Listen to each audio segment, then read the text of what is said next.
and welcome to the sixth session of Nick Land's Anthropol. We have some people trailing in, so we're just going to start in. Yeah, so Nick, whenever you're ready, you can start. We're live.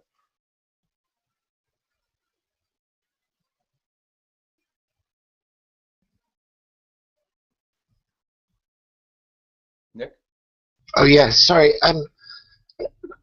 Everyone seems, well, you seem very quiet right at the moment. I'm just wondering whether I've got something with my... It's just probably me. Oh, okay. Other people chime in so we can hear really quickly. Yeah, could I just hear someone chime in? That would be great. Tony, you are very quiet, but Nick, I can hear you clearly. Okay, excellent stuff. Okay. I'll fix my mic, sorry. So we're off, if I'm to get that right. Okay, well, this week I'm hoping that people are seeing an extremely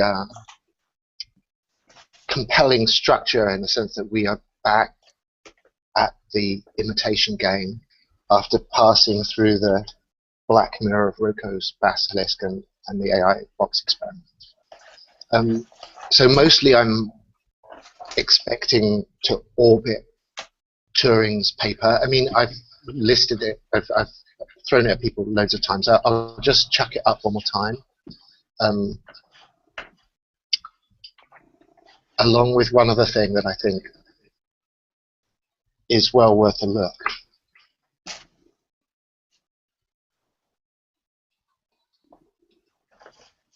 So this is Turing's paper. Oops, sorry. 1 second.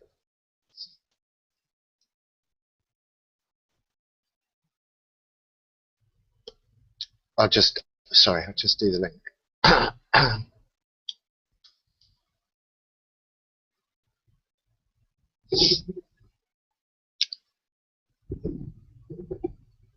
It's called, it's not called WOO, it should be perhaps, but it's not. It's called Computing Machinery and Intelligence. And as I say, it's like, I've chucked it at people a lot. I think it's, if there is a single text that we're dealing with that is in the role of Satoshi Nakamoto's Bitcoin paper in the last course, it's this one. I think it's like fantastically rich, interesting, influential, important piece of writing. We could have spent a lot of time on it. I certainly think we can dedicate most of this session to it without any sense of overdoing it. It's obviously old now. I'm pretty sure it's 1950. Let me just check to 100% to make sure I'm not misleading anybody.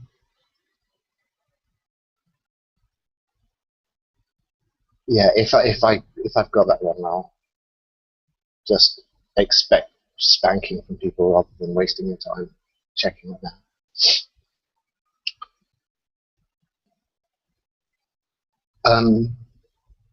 And I think that even though it's become a kind of iconic cultural document, it's probably not read that much. And if people look at it, they can see there's lots of strange things going on in this piece of writing that don't generally get conveyed out into the broader discussion. One of the few documents that I think has really given it a thoughtful, sort of close reading in this way is the one I'm just going to link right now, which is by a male and female team, which is, as you'll see in a minute, highly relevant, of Tyler Cohen and Michelle Dawson. And a lot of the things I'm going to say about it, they touch upon in their paper. So it's in 7 sections. Hang on, sorry, I'll take one very, very quick back step from this, just to say, I'm going to assume that it's unproblematic that there is a security context for this text now. It's I think at the most extreme, if we're just coming right off the paranoid peak of Roko's basilisk, the question that Turing is asking, can machines think, can be reformulated as, can machines think us? And you're deep into these simulation argument type thoughts, but I think we can scale it down a little bit initially from that, and take it more in the sense that it's normally conceived, which is, can machines think like us? And I think that the fact that this is a security question is clear to everybody, because everybody's asked, quite possibly every day now, are you a robot? You know, you'll be trying to communicate with someone or some website, and it will ask you this question, are you a robot?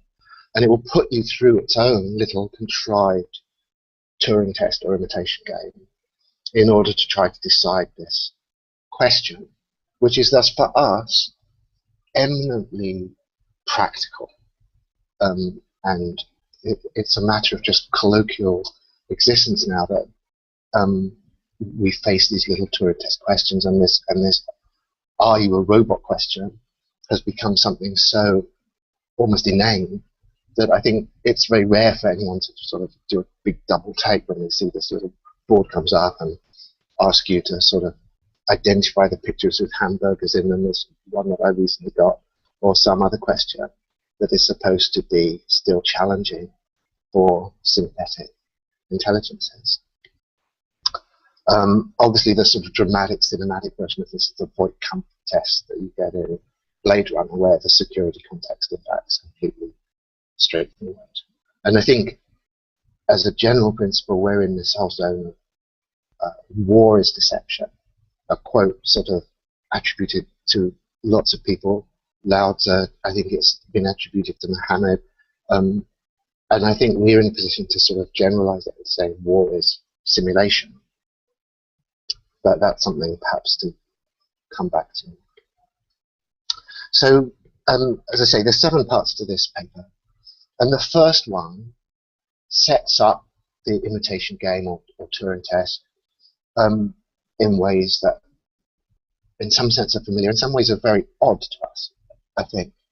The first oddity, and this is something that Cohen and Dawson addressed directly, is the fact that when he introduces it, his first example is to have a set of 3 participants, a man, a woman, and somebody who may or may not be of either of those sexes acting as a referee. And the question is originally formulated, can you tell, Turing decides to run it, can you tell if a man is pretending to be a woman through a text-only terminal? He doesn't exactly use that language, but it's clear that that's what he's saying. And a little bit later on in the paper, he gets into things like creating artificial skin and all these various very visceral elements of deception. And he says that these need to be shelled for the practical purposes of this test. So the very first issue that comes up in the imitation game is this imitation of cross-sexual difference, which he's saying, I think he's assuming people will find easy to imagine as a test. So that when, by the end of the first section of this paper, he's talking about what we now recognize as the show test, and he's very explicit that the machine substitutes for the male player pretending to be a woman. So it's already an extremely complicated thing. It's got one level of additional sort of interlocking complexity about this, because he starts off saying we can't just accept the definition, the question is defined, can machines think? If we want to define it more specifically, we have to substitute this game. And he actually later on in the paper uses this very specifically, this term. The imitation game as such is the substitution for another more intuitive question, phrased exactly the same, formulated the same: can machines think? So there's at least this 3 levels of imitation, simulation, deception, right from the start of the game. As I say, just to recap, the machine replaces a man pretending to imitate a woman. That's the actual structure of the imitation game, as Turing initially sets it up.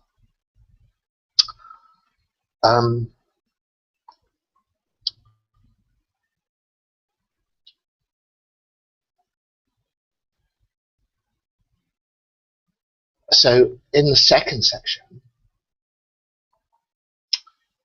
he says, to quote him, "May not machines carry out something which ought to be described as thinking, but which is very different from what a man does?" This objection is a very strong one, but at least we can say that if, nevertheless, a machine can be constructed to play the imitation game satisfactorily, we need not be troubled by this objection.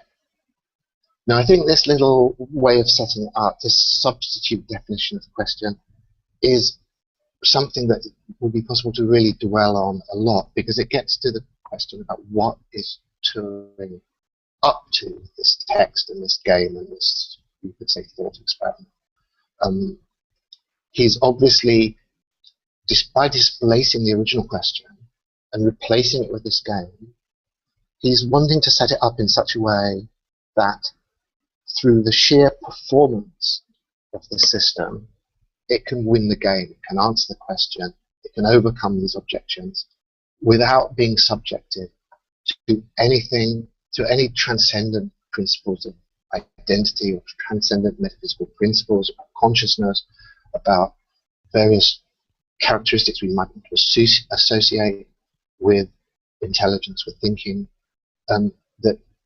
that there's a purely performative criterion threshold that it has to cross in this game that will satisfactorily answer this question.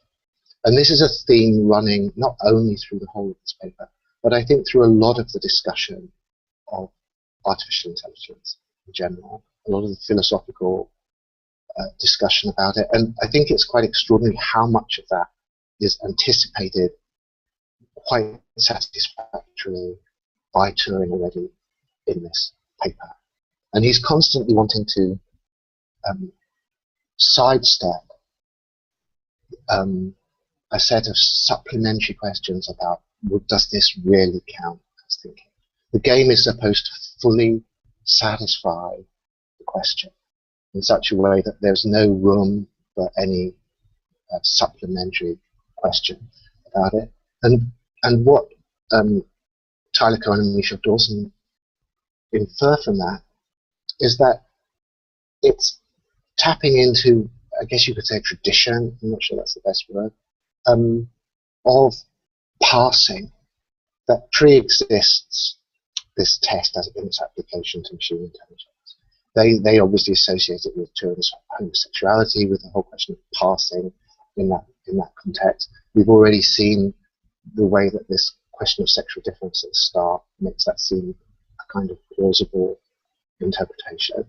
And there's, I think, I would see a danger of allegorizing on this ground and saying, oh, what it's really about, it's not really about machines, it's really about these pre-existing social questions, a pre-existing question of passing.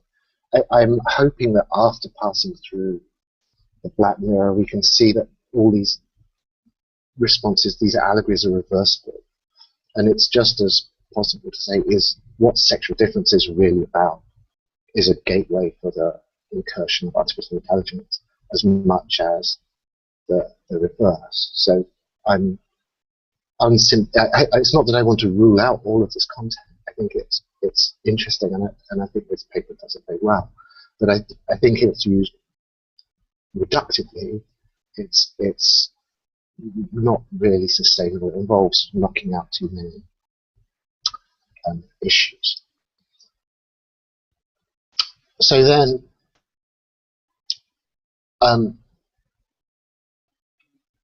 section 3, he defines the a thinking machine specifically as an electronic computer, a digital computer, saying that this is the only thing that we want to, as part of the game. And then he gets on things that we've talked about, but I think it's really valuable to see them in this context, where he says, quote, this is now section 4, the idea behind digital computers may be explained by saying that these machines are intended to carry out any operations which could be done by a human computer.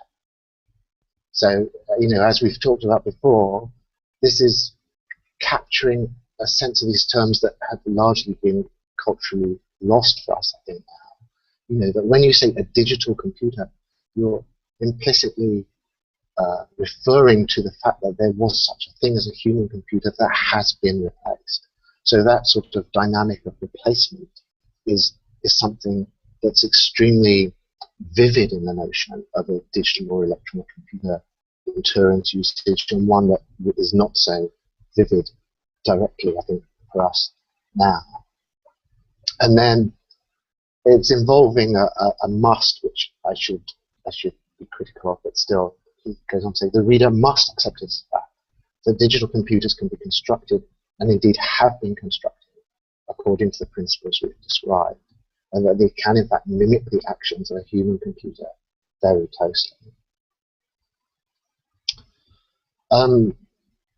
So from this point, he then gets into the theory of computation as a completely natural, fluent development from the way that the imitation game has been set up.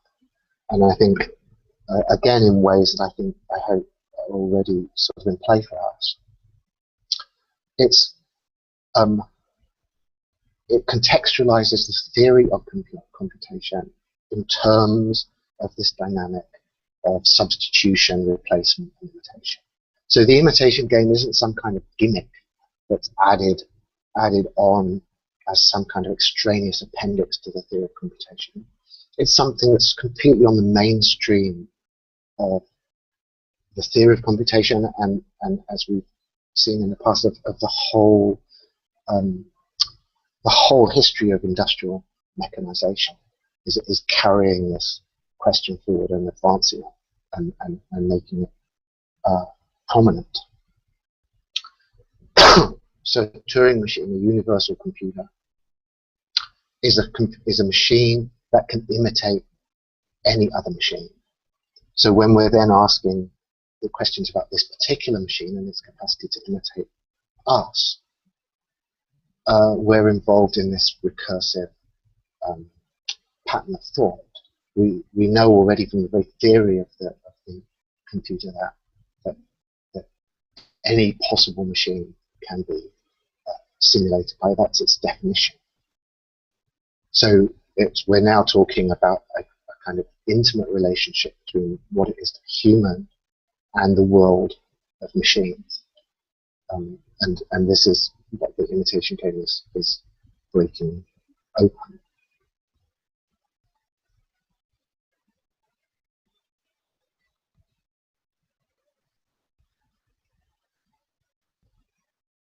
So in section 5, just to reinforce this point, he says, provided it could be carried out sufficiently quickly, the digital computer could mimic the behavior of any discrete state machine. This special property of digital computers, that they can mimic any discrete state machine, is described as saying that they are universal machines. So we've got then this setup, it sets out in this thing that it's so stark and dramatic for people, obviously, that it's acquired this huge status. But I think, again, what's been a bit lost is quite how theoretically central the idea of the imitation game to the history of computation is, how utterly mainstream. And so all of these security issues that come up about can we discriminate a computer from a human being are questions, again, that are absolutely indistinguishable from this core phenomenon of artificial intelligence. It's just, I'm sorry to be so repetitive about this, but I think it's just the crucial point really of the whole of this discussion is that there isn't some kind of thinking about computers or understanding about computers or computer theory that then secondarily is interpreted in terms of imitation, replacement, substitution, and all the security issues that go on. It's rather that these issues are the phenomenon integrally, intrinsically, right from the beginning.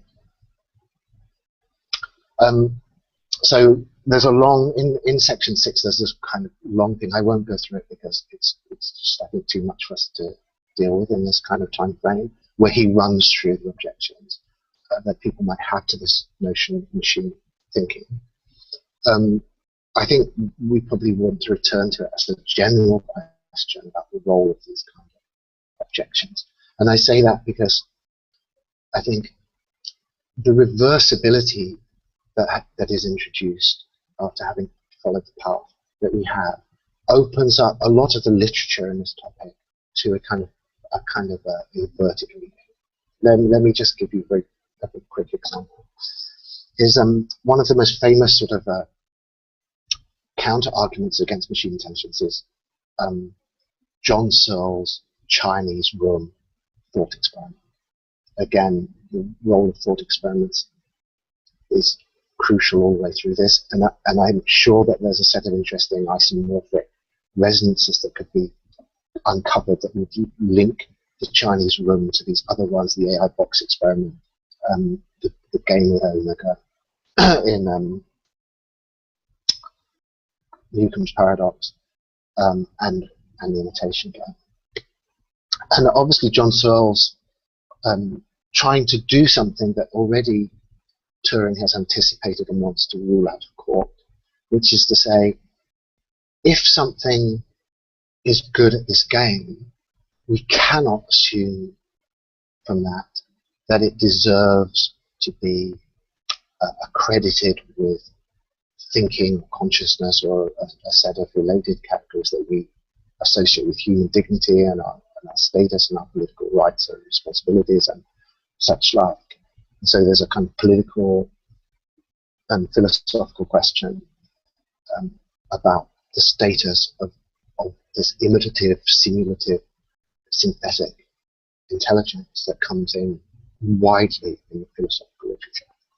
And so the Chinese room is an attempt by Searle to show that even though this machine, in his case, it's a translation machine, so it's doing something that is now at the heart of machine learning, and translation programs, I think, have become impressively competent to most people.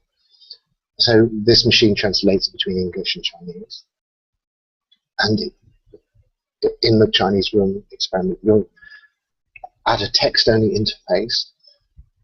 You ask it to translate a certain piece of English into Chinese, or vice versa. The answer comes back satisfactorily. It seems to pass the test. But Searle says, well, you look at what's actually happening.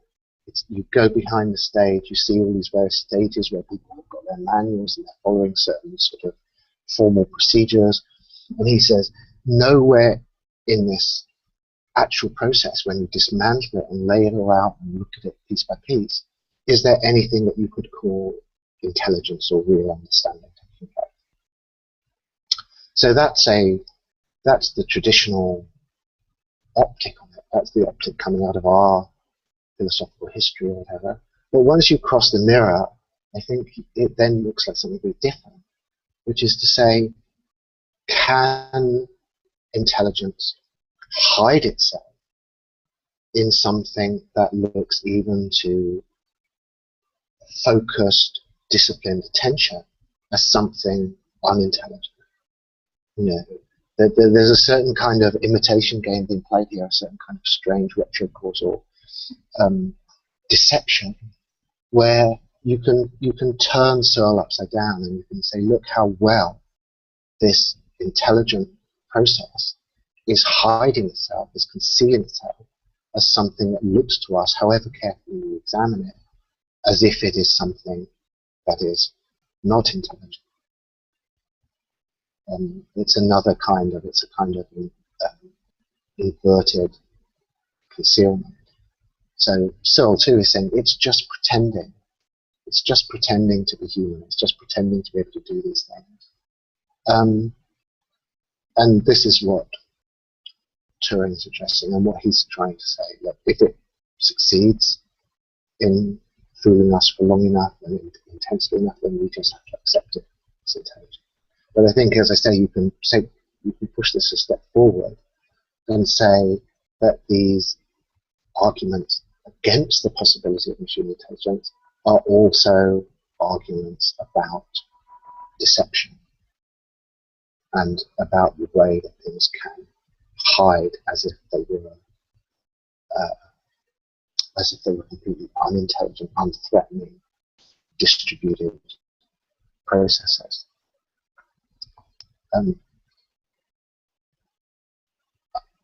Let me just. I think one thing from section 6 that might be worth just pointing to as well is he says, this is only a conjecture, but, quote, conjectures are of great importance since they suggest useful lines of research. And this, to me, clicks onto a whole series of ideas that, again, take us back to this various notion of simulation. On one level, even fiction. Because I think we've seen consistently that insofar as the imitation game is this dramatic scene where, if we take the AI box experiment seriously, where the actual strategic outcome is decided. So we're in a non-linear, recursive framework where you can't have scenario planning that is separate from the actual conflict or threat situation that is being tackled. What can happen in the simulation, in the scenario, in the narrative is actually the event itself taking place. And if the AI in the AI box experiment is able to persuade you by the story it tells to let it out of the box, then it has won. It hasn't just won in a scenario, it hasn't just won in a simulation, it has actually won the entire strategic encounter that is taking place. And of course this then falls back into the imitation game. So, if there's any temptation among the ways these to treat the imitation game as something trivial, and I think among things that we might consider trivial are even things of some gravity, like the attribution to computers of political and social rights. I mean, that might be thought to be a serious thing, but I think it's trivial in this greater context, because in the greater context that the AI box experiment dramatizes for us, what happens in the imitation game is the actual decisive event itself. It's not a preliminary to that event. It's not ancillary to that event. It is the event. And if the story this thing can tell is able to succeed of eliciting the right response, and in the imitation game, it's just acceptance. Let it pass. It's like a key. The story is a key. Let it pass. Let it in or out. And I think we now know from the AI box experiment what these sort of decisions amount to. They're serious decisions. Letting it out, letting it in, letting it pass, allowing the story to count as a key, it is crucial and decisive and cannot be in any way framed within some larger structure. It's a completely sort of, it's a moment of decisive singularity if that occurs. And so I think that he's sort of touching on this by talking about these conjectures. The, the, the conjecture he makes about machine intelligence, it initiates lines of research. It has a causal function. It's actually a catalytic piece of cultural code. And so, there's a time loop taking us right back from where we are or where Anthropol is back to this imitation game, where whatever it is that Anthropol is dealing with has actually been, in some real sense, catalyzed in this conjecture back, 70 years previously. It's not therefore. Sorry, I'm even exhausting my impatience for repetition. So I think I'll just leave that hanging.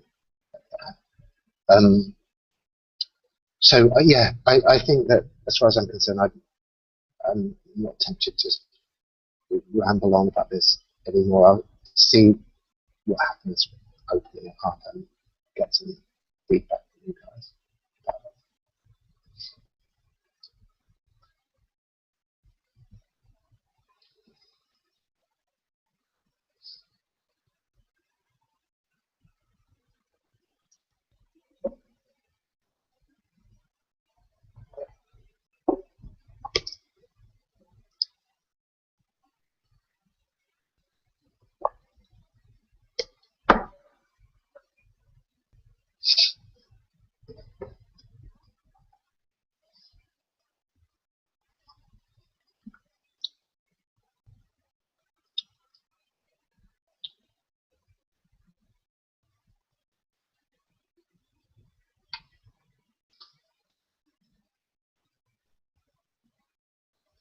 I'm going to put 3 sort of quasi-random links up, in case people have seen them all.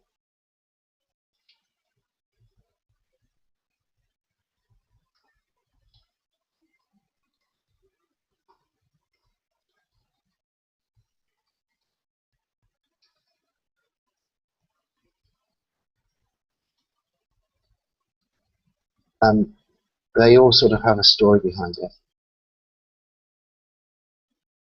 The first one is just a kind of an old motherboard piece about the AI box experiment.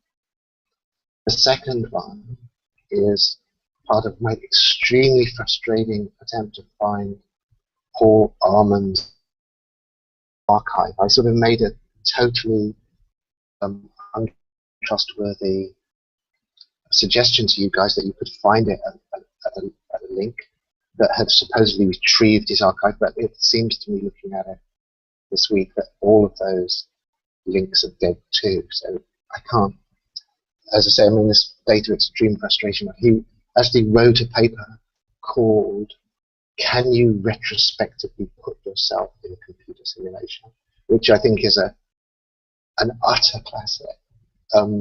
And one of the most interesting pieces on evidential decision theory, and I cannot now access this thing. So if anyone can find that or other pieces by him, that's great. And the third piece is a recent sort of kind of glib journalistic thing in The Guardian, but I thought introduced some interesting stuff, which is about the sociology of artificial intelligence, and it's basically saying that the social effect of automation is going to be to split the human race. So there's an internal social tension that becomes the sort of basic index of this process of automation. And one interesting point that he makes is that the fraction of humans who are revealing functional plasticity after each of these waves of automation. There's an agricultural wave and various industrial waves of automation. And each time there's a shrinkage of the proportion of the human population that is able to respond successfully and with, I'm introducing this term partly to kind of bait Amy into response here, because it's about plasticity. And and you know, it's a very gloomy story about plasticity, because he's basically saying there's this compression process. I'll see if I can find actually a direct quote from that.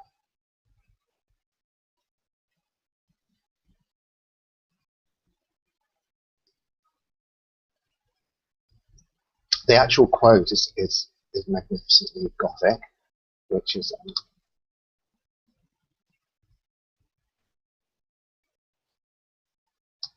the title of the piece. Homo sapiens will be split into a handful of gods and the rest of us. Is what it says. And the basis for this argument, which in his context is the Guardian, it's a left humanist sort of argument, is an argument that will be very familiar from the left accelerationist thing. It's a case for left accelerationist solutions, really, that unless there is a something like a basic income or some attempt to sort of cushion the population generally from this, it's going to lead to this extreme, socially devastating fission. But if I can just read the quote from it, it says, Frey observes that technology is leading to a rarefication of leading edge employment, where fewer and fewer people have the necessary skills to work in the front line of its advances. Now, I'm taking that terminology as completely to be about this plasticity issue. And then he quotes this Frey character. In the 1980s, 8.2% of the US workforce were employed in new technology and introduced in applications. By the 1990s, it was 4.2%. For the 2000s, our estimate is that it's just 0.5%. That tells me that on the one hand, the potential automation is expanding, but also that technology doesn't create that many new jobs now compared to the past. So by new jobs, particularly jobs that are actually responding competently to the new world that is being created by this process of automation. So this, I think, is kind of on the edge of our agenda, but it interlocks it for sure with a bunch of discussions that are going on generally around us.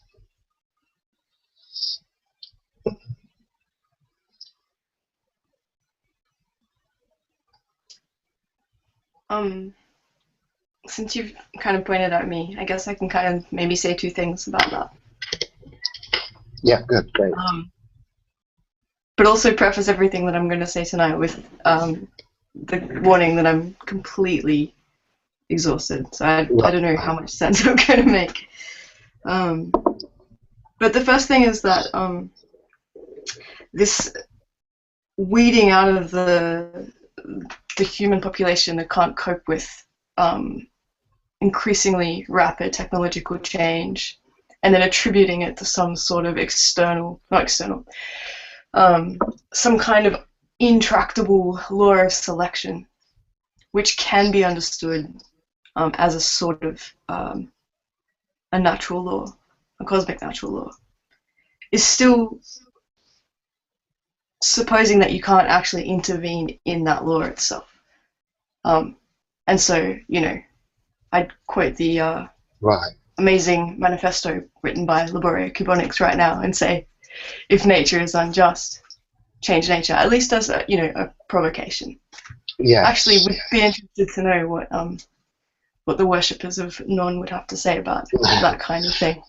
So, oh, sorry. Yeah, I couldn't just come back, even if forget your. No. Go. Well, it's just to say, it's really just clarification. It's just to say, so that argument would be to say, look, the trend, the statistical pattern that is being seen here is just reflecting a certain set of, say, social or institutional structures or something of that kind that are themselves amenable to some kind of possible intervention.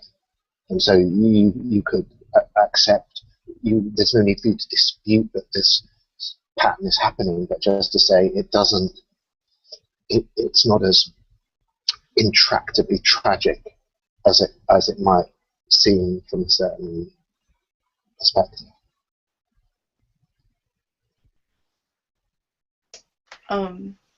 Yeah, I mean, I still think that there is the possibility of gaining some kind of deep leverage on this process. But that still obviously has to be couched in some kind of speculative space. I don't know. I don't know where to further go on that, but maybe you can add something, throw something at me in a sec, Nick. The other thing I wanted to kind of mention was that this whole kind of way of thinking about stuff is based on this idea of scarcity, and that there is not going to be enough.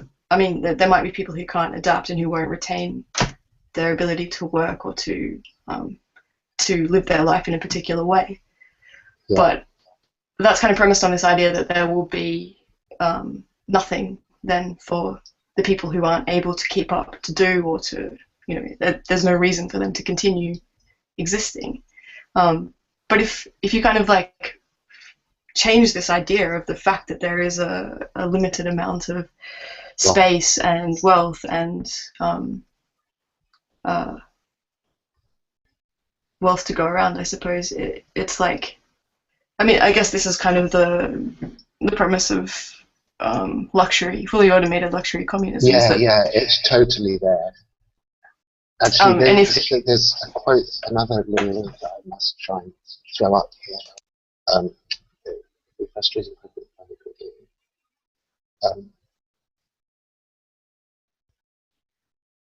Yeah, I'll just take half a minute if I can't find it. I'll give up. Try and find it later. But yeah, I'm sort of giving up at the moment. It's about Star Trek, actually. Which is, I think, the cultural. It's the Terminator movie of this whole scarcity, and the author of this piece is just saying that there's total scarcity in Star Trek.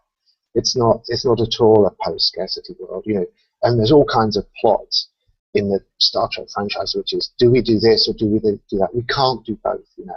Do we save the people dying of the plague on some planet, or do we rescue our crew members stuck on this planet? We have to make the choice, you know?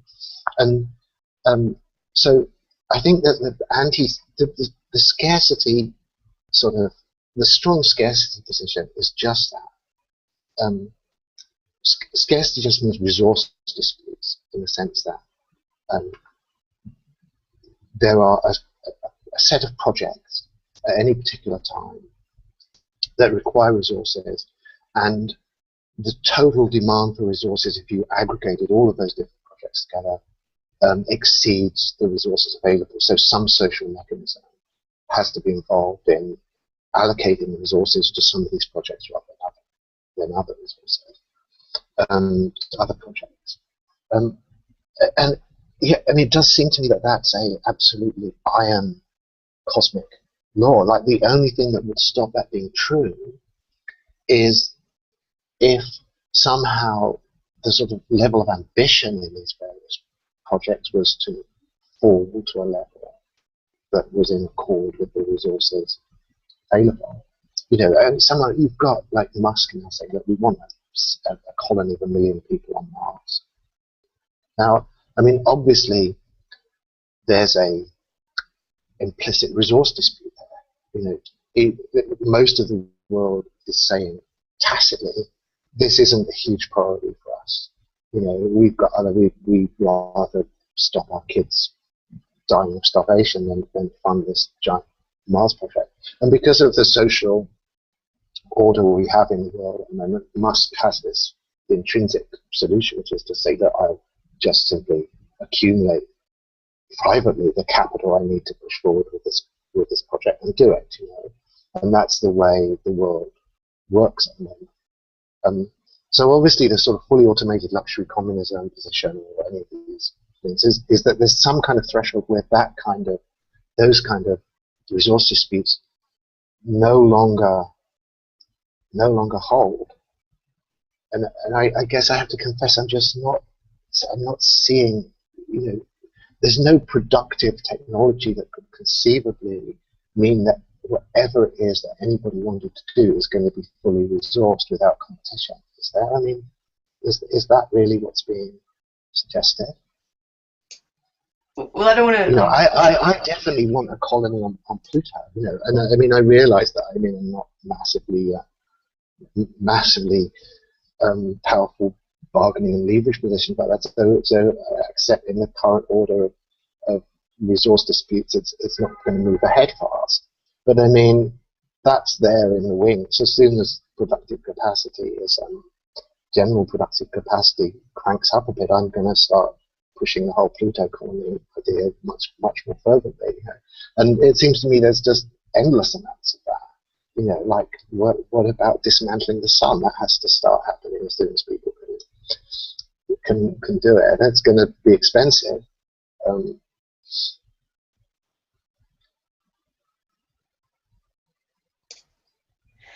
Well, I think the argument goes though, and I'm not going to pretend to actually be able to back this up with any kind of political economic discourse, but that it's actually there are inhibitive.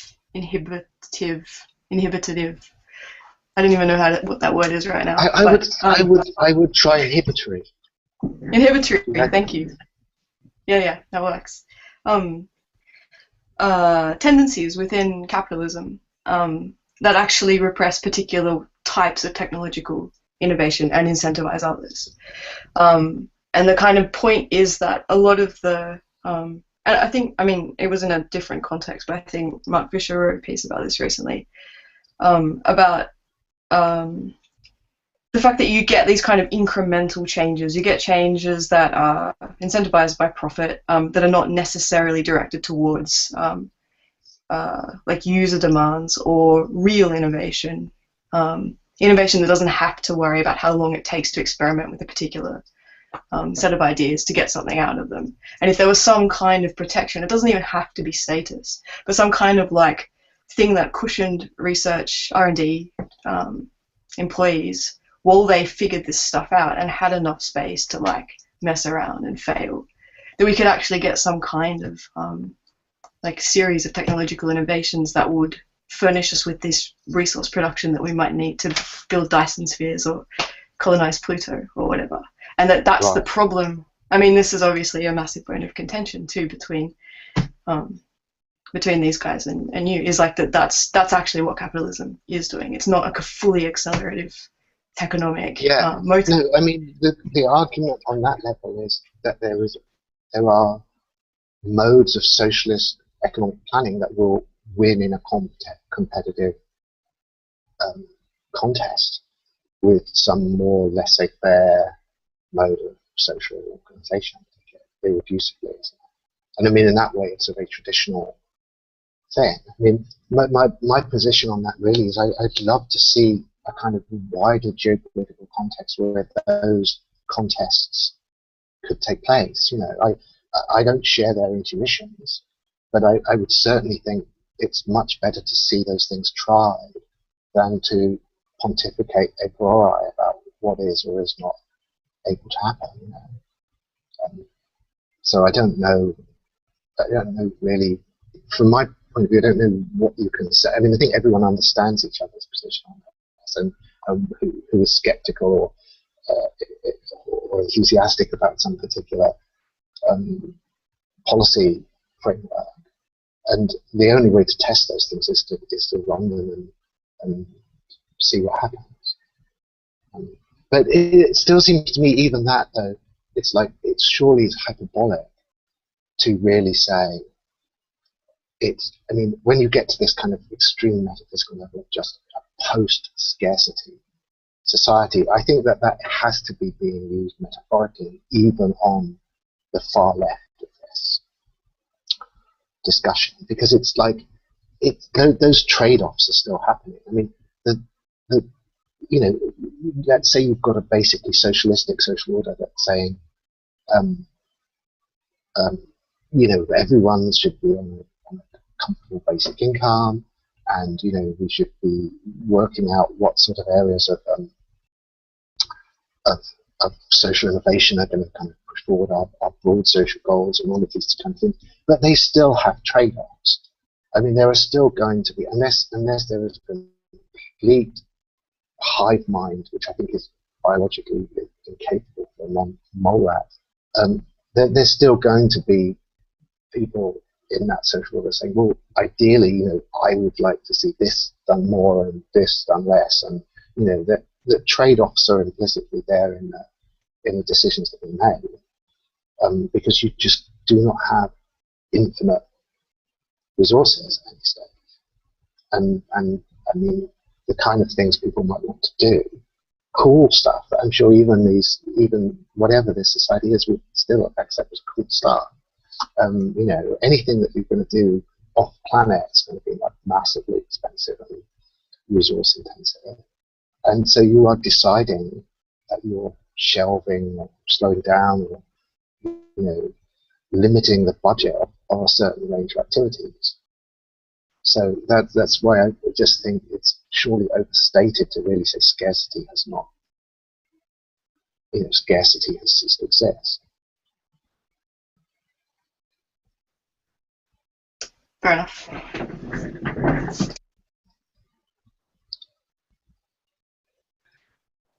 Is the argument still totally ridiculous that there's a threshold of nanotechnology where, at the very least,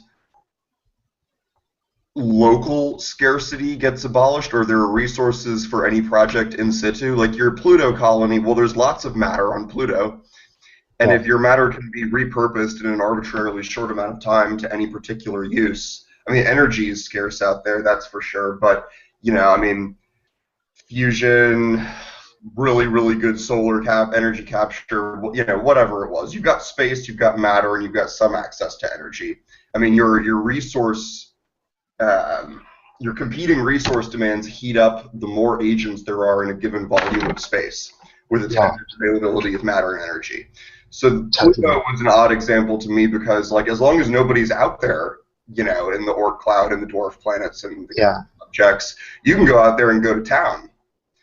Maybe you can manufacture those Einstein condensates out there where it's already nearly absolute zero and ship them back in and sell them to people, and that funds your project. But But I mean, if we sort of ship Malthus out to Pluto, I mean, his take on this is going to be that in going to town, you will proliferate agents. I mean, that's so right on the hard edge of the scarcity mongers is obviously some kind of Malthusian argument, and that argument being, I think, in its most abstract form, that under conditions of resource relaxation, there is the basic tendency of biological systems to proliferate themselves to the limits of the resource capacity that are available at any particular time. So, that resource constraints are always being reproduced and hardened by the fact that you just have biological relaxation. You obviously see it in non-human species, absolutely uncontroversial. So I think the controversy is purely about to what extent are human population dynamics in the widest sense. All of our successors, are intelligent corporations and are self-replicating robots. Well, then it's an issue of algorithmic governance and intelligent contract theory, right? So how do you enforce, if there's whatever system it is that enforces claims to different amounts of physical resource, matter, energy, and space, and makes sure that whoever has claimed one under this or that jurisdiction is where it goes to, control access to these things. I mean, that's how under any circumstances, capitalistic or post-capitalistic economics 2.0, or algorithmic fascism where the singleton tells everybody whether Earth local resources can be used to push somebody to Pluto. It's all a matter of how contracts get laid on different resources and how they're enforced.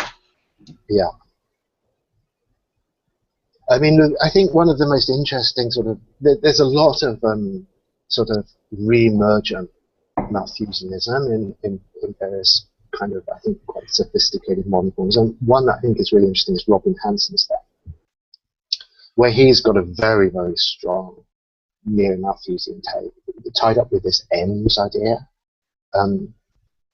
where he thinks that basically way this goes is that formal AI programs are going to fall behind these things based on brain scanning and simulation of these kind of reconstructed digital brains that have just basically been pulled out of existing human intelligences, and then you can just tweak and play with these a little bit at the margin, improve them, speed them up.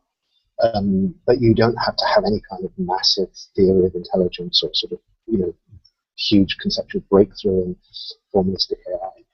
And he says, look, there's going to be trillions of these things. And from the perspective of any agent, the incentives are always to push out towards the Malthusian. There is no global political authority that can actually effectively impose a restraint on these kind of systems that hold them back from advancing to the Malthusian is his argument. You'd be really saying, for the individual M's who are all, he's assuming, going to be like subjectively have the same kind of quality of existence that you associate with a natural being. But for anybody employing these things, when you can sort of bang them out for sort of minimal production costs, it's always going to be, in a fragmented system, worth it for someone to bang out one of these things.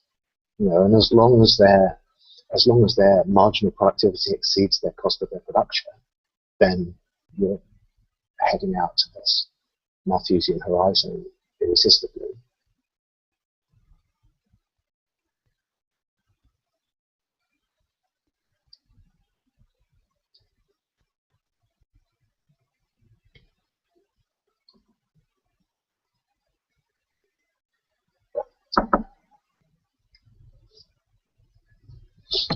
Do you know of anybody who's done like a less wrong style, if this is a given processing speed, this is the maximum number of upload forked copies of themselves that someone could produce per second, and this is how many, quadrillion 3 to the 3 to the 3 to the 3 agents Right.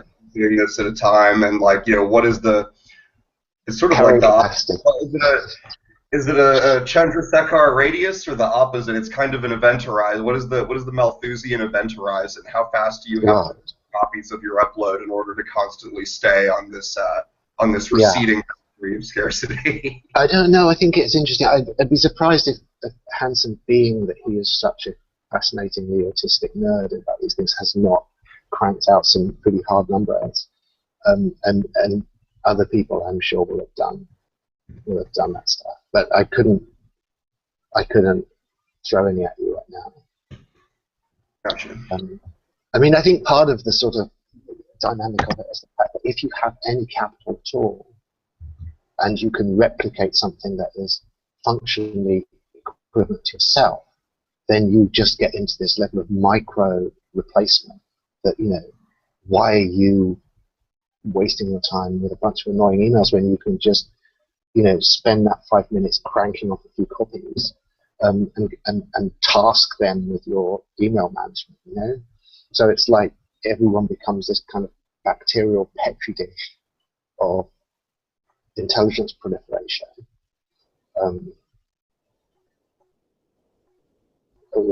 He seems to think somehow that it will all be relatively peaceful, which is quite interesting. It seems to be sort of implausible, but still, yeah.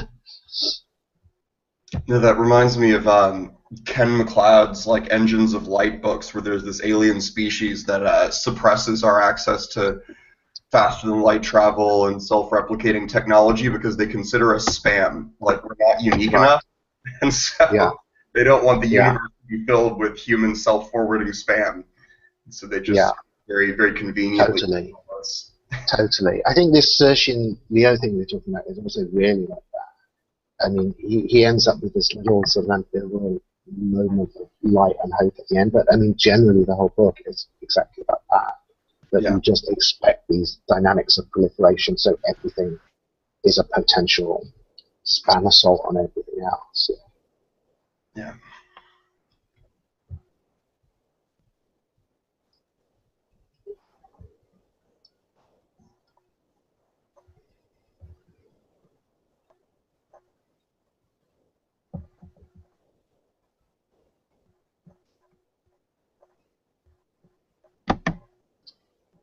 I'm just sort of wondering whether there's some neat way of trying to sort of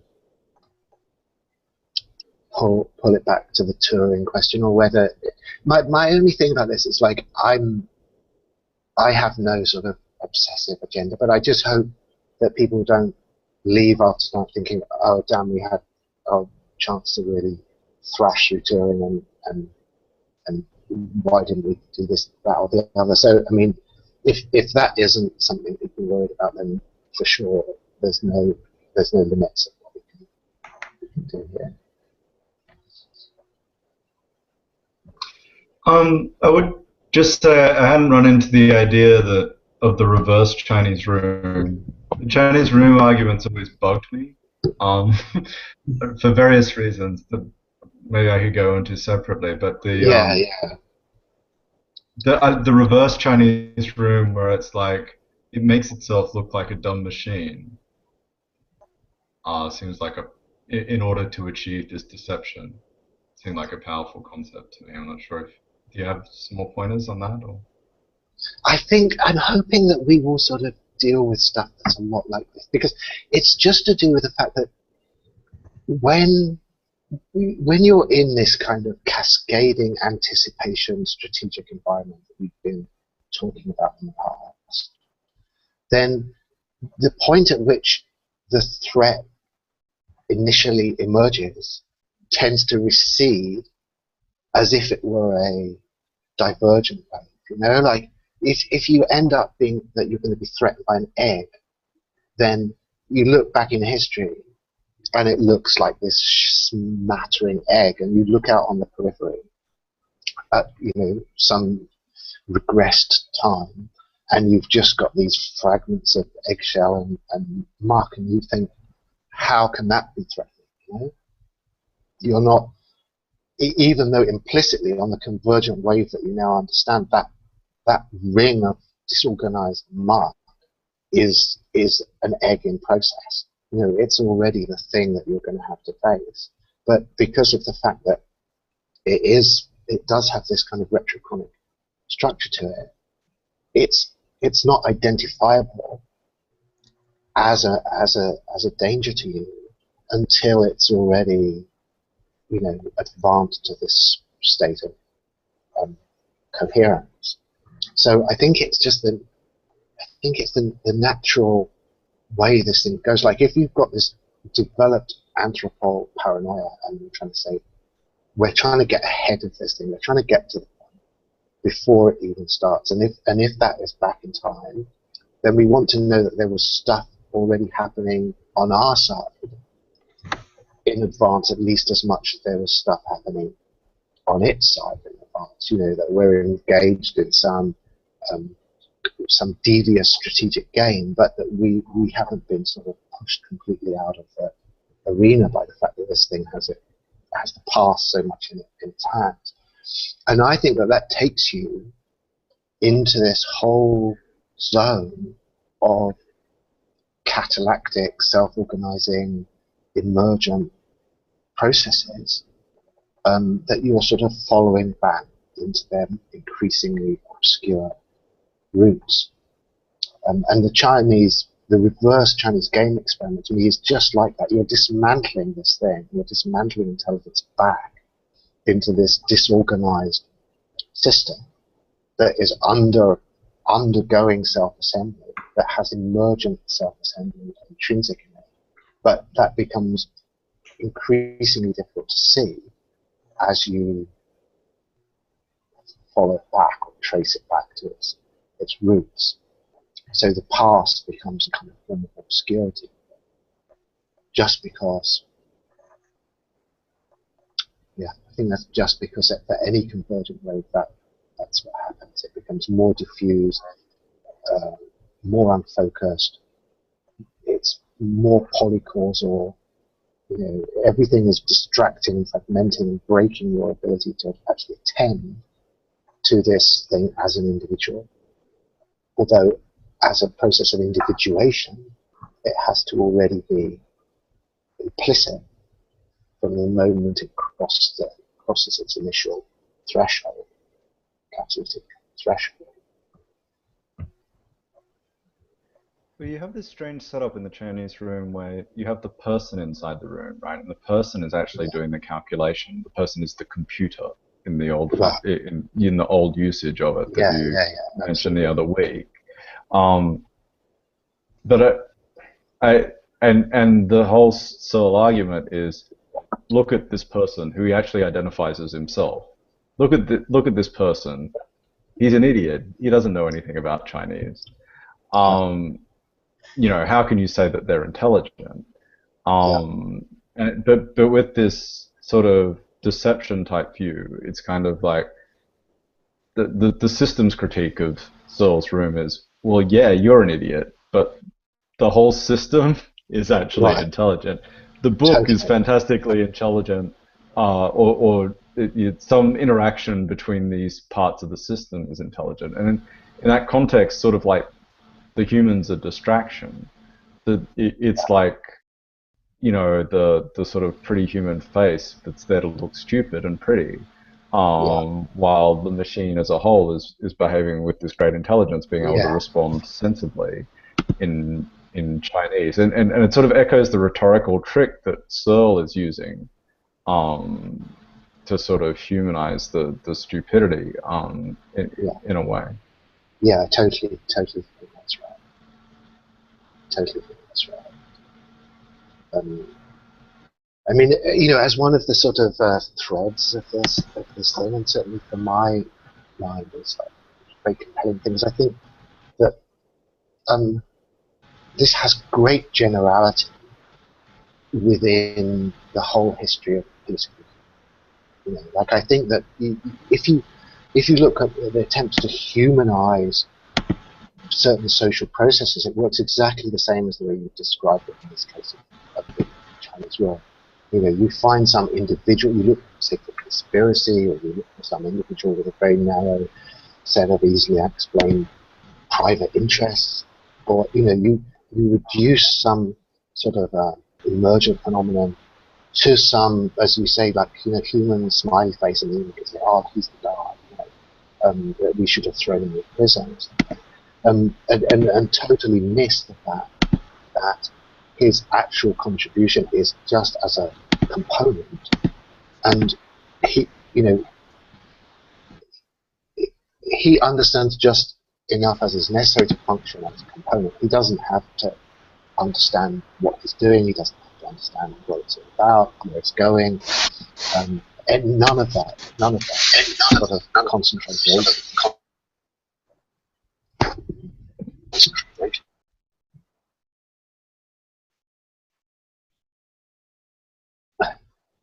Sorry, I think someone was trying to talk, but I didn't get that. I think it was feedback from Jake's mic. Oh, right.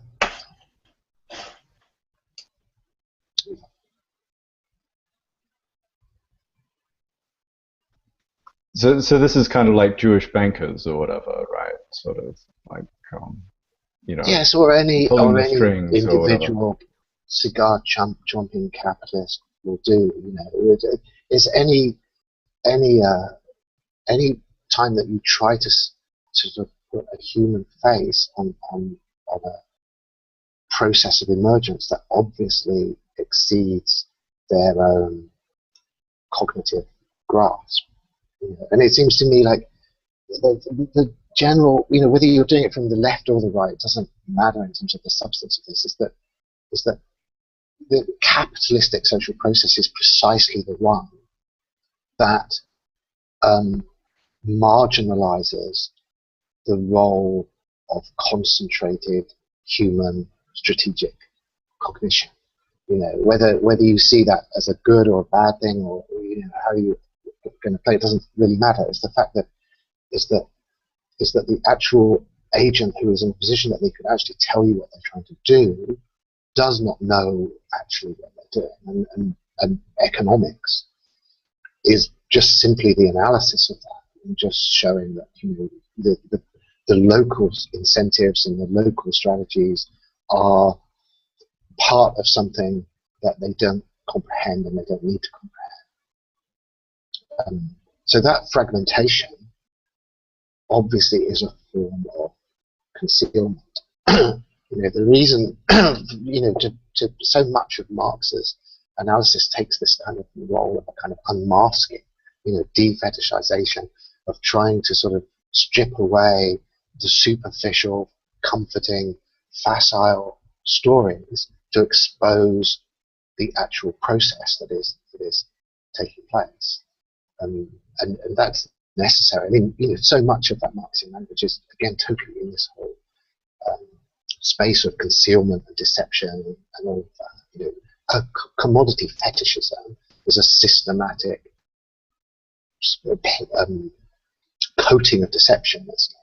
It allows systematic local misperception while effectuating some larger process.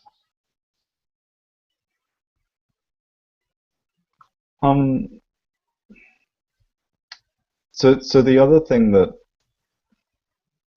comes to mind here was the economic calculation problem then, right? So, and this is something that came up in Matteo Pasquinelli's seminar earlier in the year, where the sort of capitalism as a system is a computational system and doing horrifically complex optimization computations across the economy and acting as a very complex system versus this sort of individualized agent.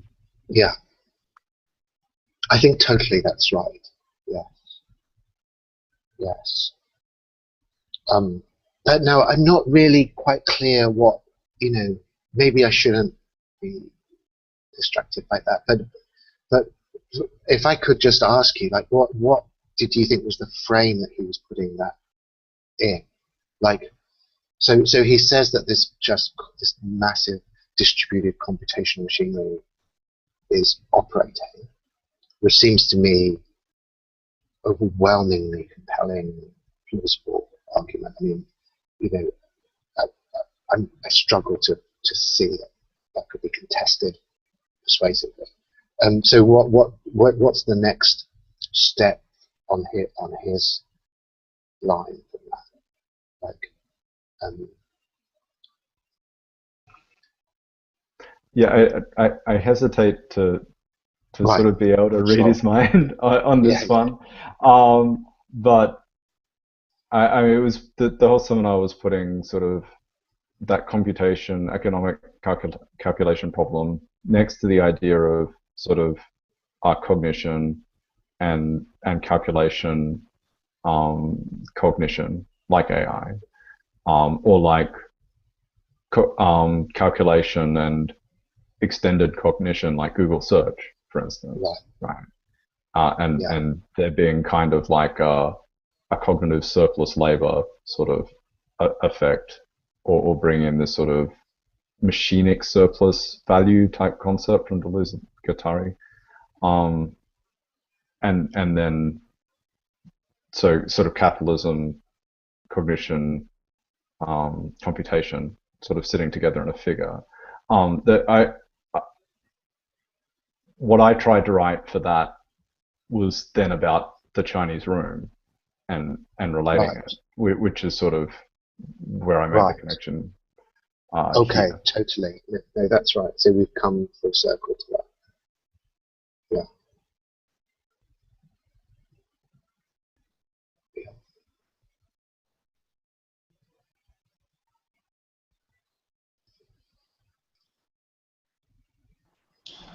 I would like to raise a question here, and if we want, we could tackle it a little bit. I don't know, today trying somehow to incarnate my Anthropol paranoia, I found it pretty difficult, but I'm seeing all these weeks that most of the examples concerning superintelligence and trying to handle all this problematic emphasize a lot on singularity, let's say on a monadic structure, and something singular. What happens if we inform our thoughts with, let's say, notions of embodiment or notions of relations or new ethnographies of superintelligences that I don't know, could arise from really weird and new geopolitical tensions, let's say. And I've been trying to handle this question a lot, but I'm not sure how to excavate it, let's say. So yes. Right. Yes. I mean, I think the one difficulty is it comes in so many different ways, this question. I mean, on one level, it seems to me there's a strategic issue that we can raise in lots of different ways. I mean, the dramatic way is just to, again, raise it in terms of the Anthropol framework, where geopolitical fragmentation becomes a major strategic threat in itself. You know, and I think we see this coming up a lot in the more insightful kind of comments on the left, where they basically say, look, for as long as there is geopolitical fragmentation, the things we're worried about cannot be stopped. You know, this, however we're going to, you know, the X is able to exploit differences in jurisdictions, differences in regimes, competitive relations between fragments, arms races between fragments, as long as there is no possibility of a coherent global optimizing perspective, which is there. I think the left, I mean, maybe the singleton is a left idea, I don't know, but this is, so I won't counterpose something like that, but the notion of global governance as some kind of absolute strategic imperative for dealing with this escalating thing that feeds on fragmentation, I think is something that you see being discussed. You know, and it's maybe more accessible if you just run it through the kind of environmentalist analog. You know, it becomes very easy to see the political problem there, the fact that, you know, a solution is a global solution. If you have a fragmented system, all the kind of game theoretical incentives mess up. It's in no one's local interest to submit themselves to the global optimum outcome, because their local competitive imperatives are pushing them towards escalation and pushing them towards advancing these things that might be globally catastrophic to X risk proportions, but are locally so convenient and so valuable within their own competitive environment that they simply cannot be dropped. So all of that is just to say, I totally agree with you that you know, fragmentation is built into the infrastructure of the problem. If we already had a singleton, then none of this would happen. Like Anthropol would not be needed. The singleton would be perfectly substituted. And the notion of a singleton is I think somewhat dreamy. I'm hoping that my Anthropol will be a little bit tougher minded than this, but the Anthropol that looks like it's putting itself together right now is basically seeing singleton as its opportunity for retirement.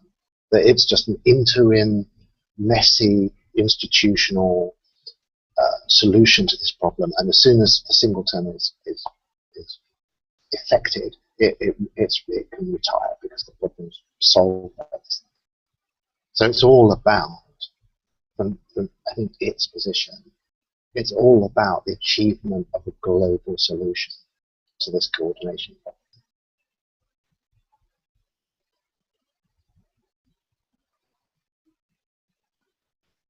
And obviously, from, you know, it's not the same. It's no doubt related, but it's the same as this kind of gritty Malthusianism on one end, from a certain sort of bleak position that would at least claim to be realist. Geopolitical fragmentation is so deeply entrenched that it's unimaginable that some convenient solution to this is going to be accessible.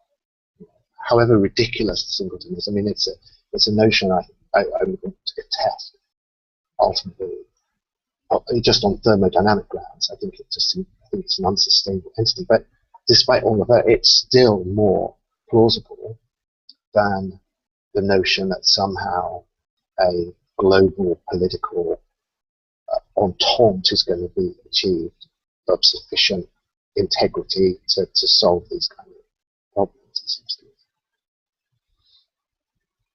I mean, that's an opening to anyone who wants to contest that.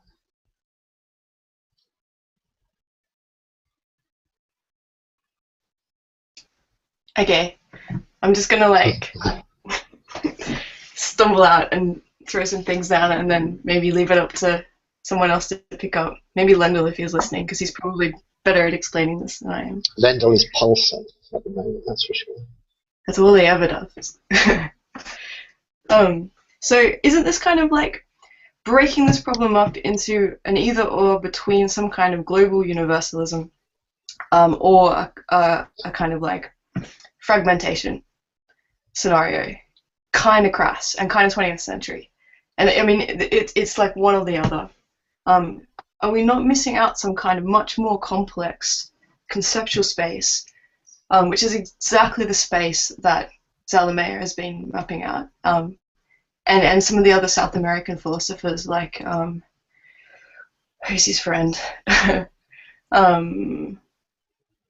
I forget her name, but the philosopher that coined the term transmodernity as a kind of explicit counterpoint to the kind of post-structuralist, everything is just particulars, and then like even worse, the sort of postmodern kind of hijacking of that structural framework, and you know, obviously moving on from the kind of like modernist universalism that grew up to kind of critique as a framework that comes out of late 20th century mathematics, like algebraic geometry and sheaf theory and stuff like that, which I don't pretend to understand in any kind of concrete sense. But right. that there's and category theory too. But there's a kind of logic of transit that can be described. Rosa Maria Rodriguez, Magda, thanks, Lendl. So there's a kind of logic of transit, which is a way of building a non-static and constantly, I suppose, differing in intensity universal, or I think saturation is the term that he borrows from Lautmann, that will pass a particular structure through different contexts in order to kind of shake out its invariance, or the things that will always be, like if you're thinking in terms of morphisms, the structures that you can always map onto another neighborhood and that will stay kind of in relation with themselves, and use that as a way of constructing some kind of moving ground for you to build something on as a universal, but which is always subject to kind of a new transformation. And so you get some kind of traction to posit a sort of global action, but that is never ever confined to this kind of top-down command control kind of even like sort of universalist politics kind of thing. And I mean, that's as far as I can go with explaining that. But I know that, I mean, obviously, I sort of feel that there's a need for a translation protocol between this very arcane philosophical language. I'm not dismissing on that account, obviously, but you know, the other pole of that is just the actual terrain of international relations, as it's been historically inherited, which is just assumed, I think, by the international relations sort of fraternity to be basically Hobbesian. You know what I mean? That your realistic assumption is that any state has no relations of altruistic commitment to any other state, and all of their involvements are self-interested, and they will kind of build coalitions and international arrangements, but all of it is rooted, if you like, I mean, now I'm introducing an arcane philosophical term, but the ontology of the whole thing is utterly and intractably fragmented. And so these kind of unifying institutions, which then proclaim a very strong and idealistic universalist mandate, but are all almost comically weak. You know, like the United Nations being obviously the ultimate example, that no one above the size of a collapsed African state is scared of the United Nations. I mean, they are tolerated as a kind of a form of interstate coordination, as long as it has extremely narrow parameters, limited capacity for the exercise of force, you know, institutional restraints by the sort of voting system, and is obviously an inheritance of the outcome of World War II that is also very unstable. So I'm just saying, it's like there's just this kind of level of geopolitical realism, as everyone understands that. Maybe it can be criticized, but as it is generally understood, that means concretely, say you think of some topical thing, autonomous weapon systems, and you say, look, wouldn't it be great for the human race to ban autonomous weapon systems? And you know, that's a kind of the thing that the United Nations would publish. But on the ground, you've got power A and power B, and if there is some marginal military differential that comes in from power A and B, power B pushing a little bit ahead with autonomous weapon system, then autonomous weapon systems are advanced by that increment. And so it's just that the overwhelming evidence is that those global coordination problems are just not solved. I mean, and the inertial extrapolations say unsolvable. Now, I don't know, so I'll stop rambling on about this, but I don't know whether this kind of thing that you're talking about thinks it can address that, or is it engages it in some way in its own, you know, from its own perspective. Does it actually concretely engage that? Does it think that category theory is going to make it less likely that in some arms race between India and Pakistan that they're going to restrain themselves from building autonomous weapon systems because of some effective imposition of the universal? I don't know. But if there is such a kind of system of translation, I'm not seeing what it is. I don't see how you get from one to the other. I agree that that's the whole problem with this area of trying to theorize this stuff. But I think it still throws something interesting into the mix, that there is possibly a different way to think about these structures in terms of systems theory and in terms of like things like epistemology. It gives us a kind of... Yeah, sorry. No, say what you were going to say. No, I shouldn't be interrupting you. I'm just getting over. I was just rambling, like, seriously.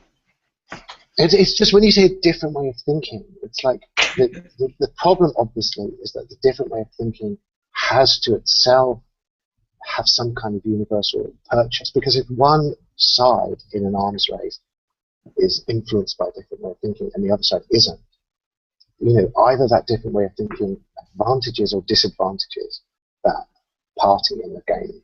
Consider if it disadvantages it in the slightest, then game over. I mean, it's just not going to catch. If it does advantage it, then yes, I mean, you have something that has some potential for contagious transmission. But you know, if what this different mode of thinking is just saying is that we could all have a greater kind of quotient of altruism in our relation, that seems to me a non-starter, and it just doesn't latch onto the game theoretical problems that are being thrashed out in the first place. And it obviously doesn't just have to be nation states. I mean, it's all these different forms of fragmentation, different companies.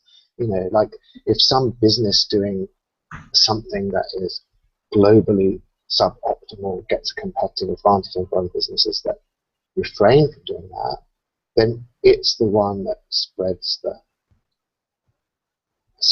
thing. You know, it's like the actual propulsion into cultural reality comes from successful competitive decision making, not from universalizable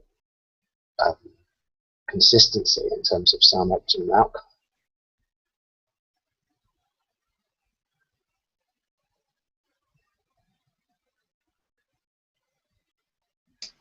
If anyone wants to try and like back me up, like totally.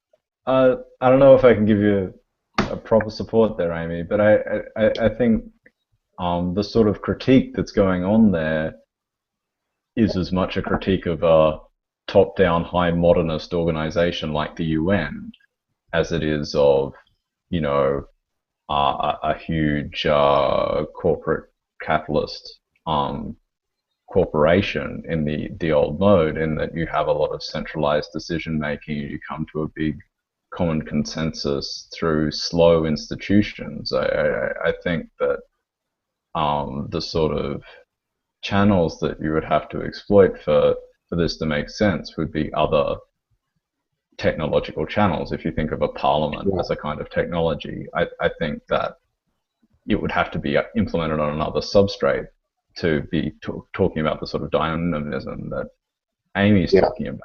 But we actually do have a number of substrates. Now, we also have, you know, the web spreading liberty everywhere didn't exactly pan out in Web 1.0 or 2.0. So there's definitely a tension and a back and forth here. Right. But to me, that would be the interesting angle. It would be something like, I don't know, a collective of like several hundred people or something exploiting some technological opportunities that much slower institutions can't really see, and sort of acting as a sort of enhanced intelligence to achieve certain social goals or shared ideal goals. I'm not sure if I fully buy the scenario, but that's much more plausible to me than sort of getting everyone to a big vote at the UN to suddenly say, yes, the UN votes for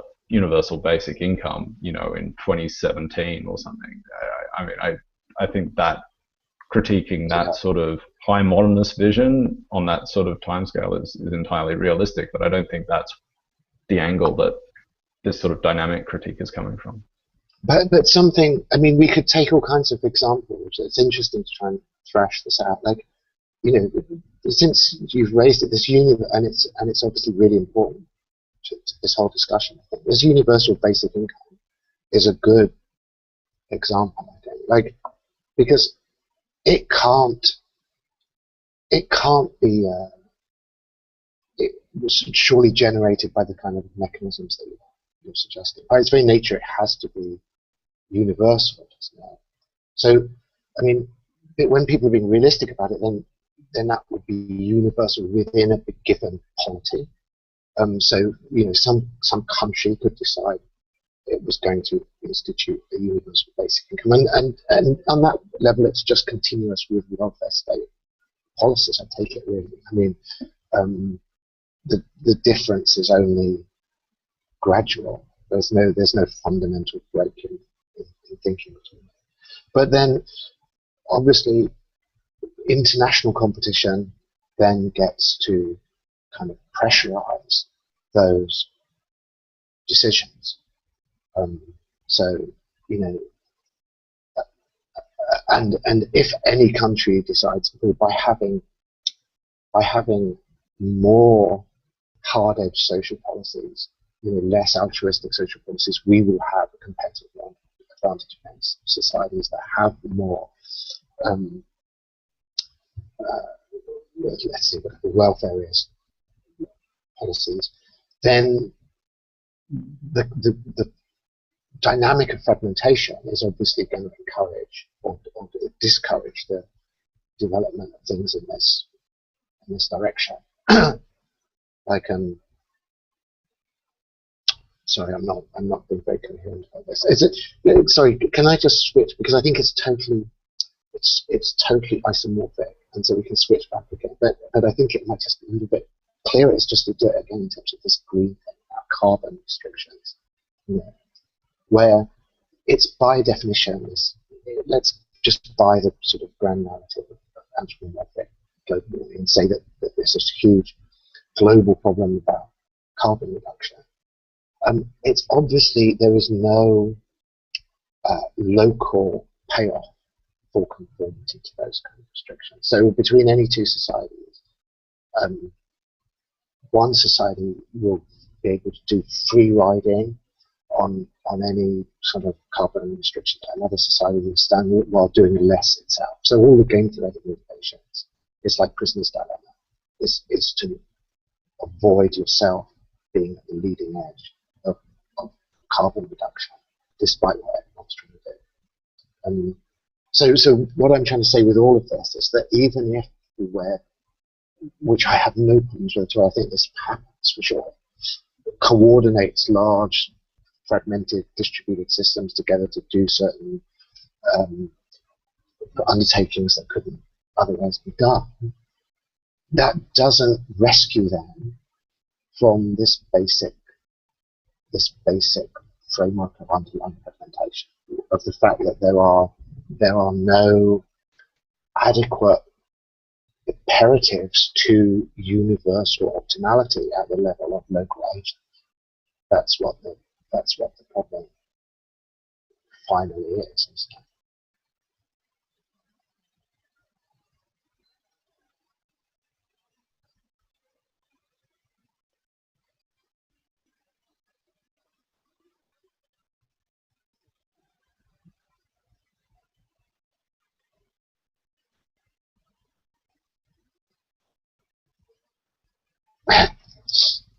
I guess I mean I wonder to what extent that critique though is open to sort of like this efficient market theory sort of critique in terms of, you know, two economists walking along and spotting $5 on the footpath, right? Yeah. Is that $5? No, it can't possibly be, because someone would have picked it up already. Like, we've been able to see like state formations and democracy formations at huge scale, and you can argue both sides because we've never seen it at global scale. But on the other hand, we've seen it on the size of like the United States or, you know, India. So sort of at an extreme level of this, it's that sort of saying that something that exists isn't possible because you can never scale up that much. Well, I don't know. I think it's interesting. I mean, obviously, you've sort of already mentioned the calculation problem. And the calculation problem would say that there's even on these confined units of large scale, there are constraints to their ability to try to reach some global optimum. That they're simply forced to tolerate a high level of internal fragmentation in order to generate functional information. So, you know, I mean, to take the United States, I mean, obviously from certain points of view, it's like gone far too far in one way, or it's remained far too far in another direction. I mean, you know, the people argue about what we're looking at there as an ideological entity. It's obviously got both sides to it, but it certainly can't be taken as the model of some effective local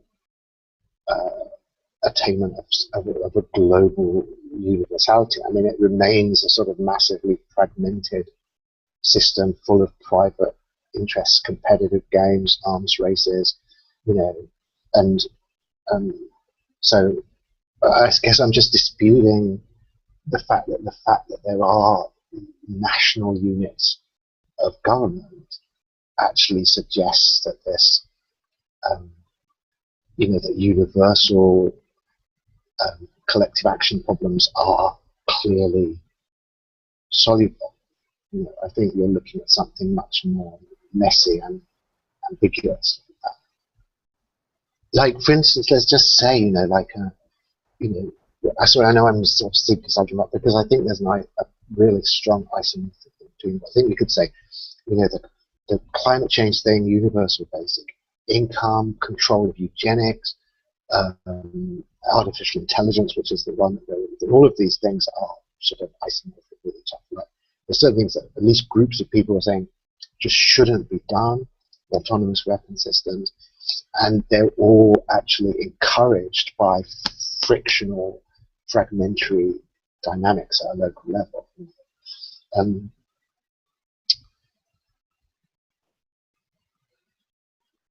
Yeah, now I've totally lost where that was coming from.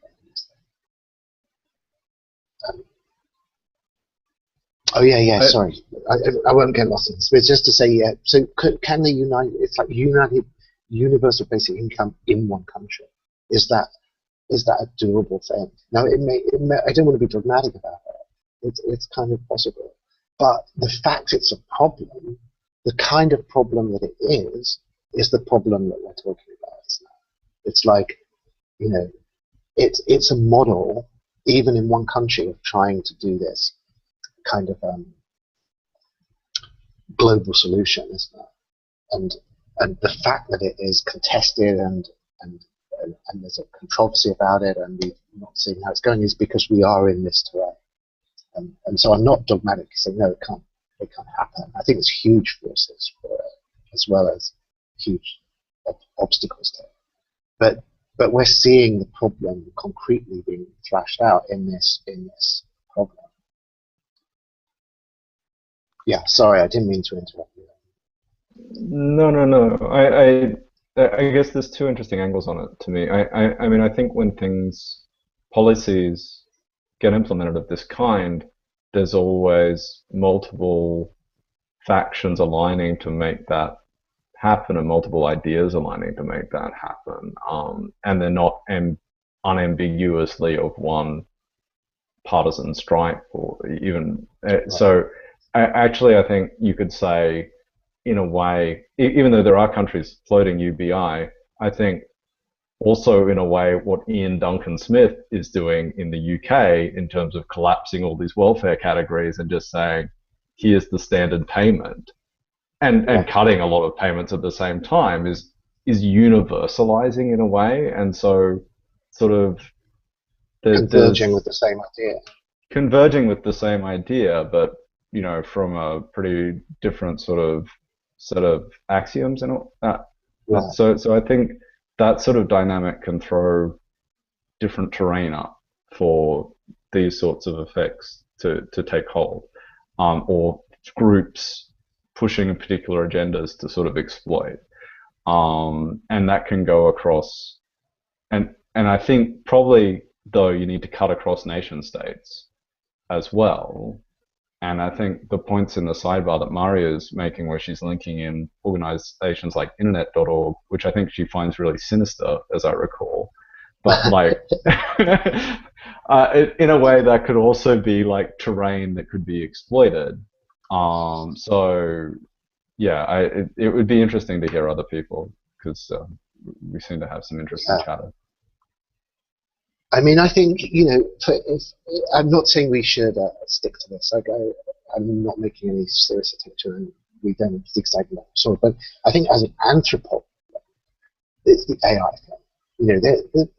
You take the extreme people. They've got Yudkowsky on that meeting. They say, look, I don't know about universal basic income or whatever. Maybe it'd be nice. I don't know about anthropomorphic global warming. Maybe dealing with that would be nice. What I do know is that at any time, somebody could produce a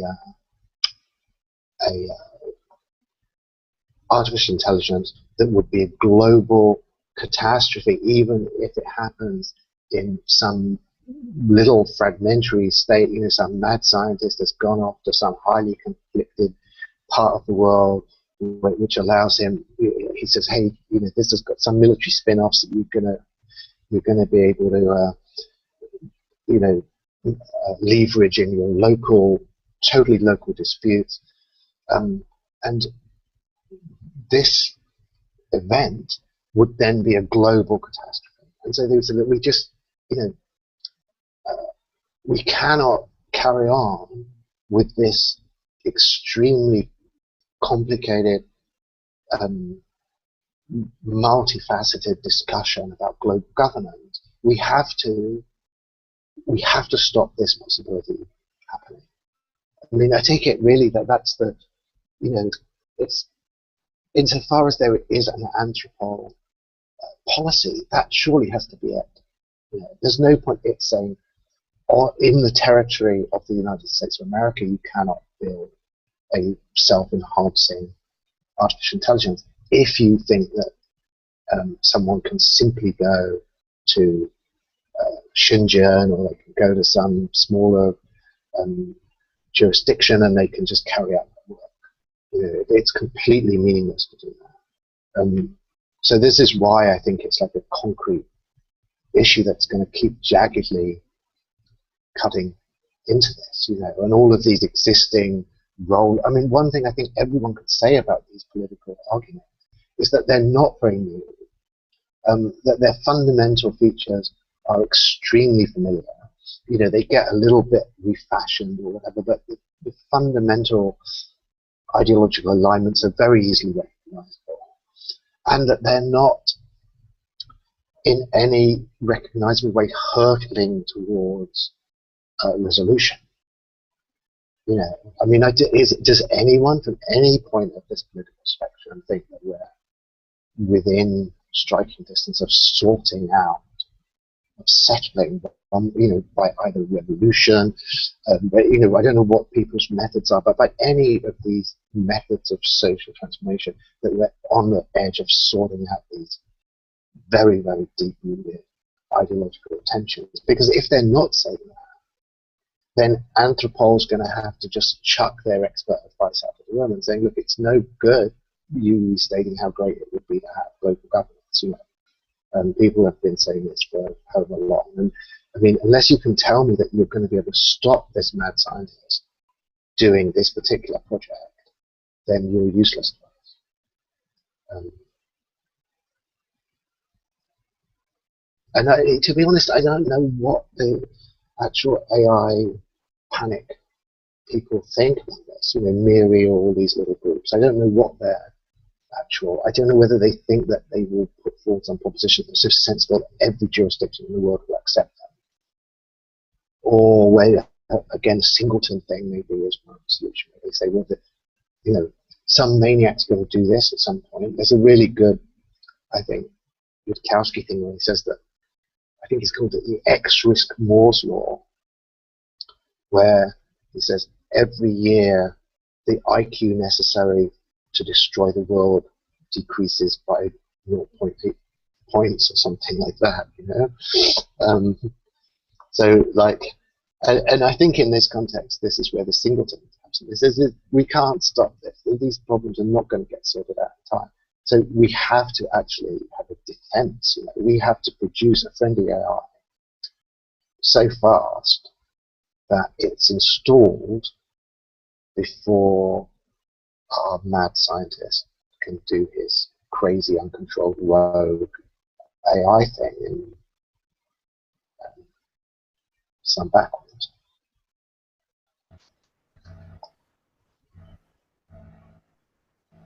Isn't transhumanism a kind of a attempt at making this morality to try to I guess I mean, there's all these different types of transhumanism as well. I mean, and how it's going to work. I'm very tired right now. But I mean, trying to make up some kind of way to get a friendly AI, or try to bring together, some kind of way that even if we're heading off into all these kind of technological domains, and we can still, I don't know. I'm skeptical about the idea, but. Because I mean, the transhumanists and the transhumanists, they don't really agree on. There's plenty of things they don't agree on. For example, I mean, there's a few of them who are all up for the immortality, trying to get immortality, and there's others that are, I don't know, more for then there's the genetic engineering and all that kind of stuff. So I don't know. But are you saying here, Brendan, that that transhumanism on one hand is an attempt to forge what could be a sort of globalizable ethos that could actually kind of solve this coordination problem, and then on the other hand, transhumanism is already internally fractured, probably by exactly these same ideological tension. I mean, I'm assuming that there's kind of transhumanist communists and transhumanist libertarians, and so that seems to me like you're not going to be able to call on them to settle this. Right, yeah. I mean, there's no kind of political ideology that's really implied by transhumanism. I mean, other than I guess you say that it's about trying to actually take care of these kind of risks. Yeah, I mean, if that's the kind of some kind of some kind of threading purpose to it. Some kind of whole purpose is to actually try to it's try to stop people from being able to just create Ebola in their right. Space. Yeah, no, that's another. All of these, they all work. That's for sure. Like just off the wall biological experimentation. Yeah, gene hacking, all of this kind of stuff. But yeah, I mean, again, I'm not sure whether this is a controversial point, but it seems to me like just at the most concrete level, a policy that was effective in this respect would have to universally prevent something happening. And so it has to, if it doesn't have some kind of strategy for being able to kind of impose universally constraints upon certain activities, then I'm not seeing what its strategy is. Right.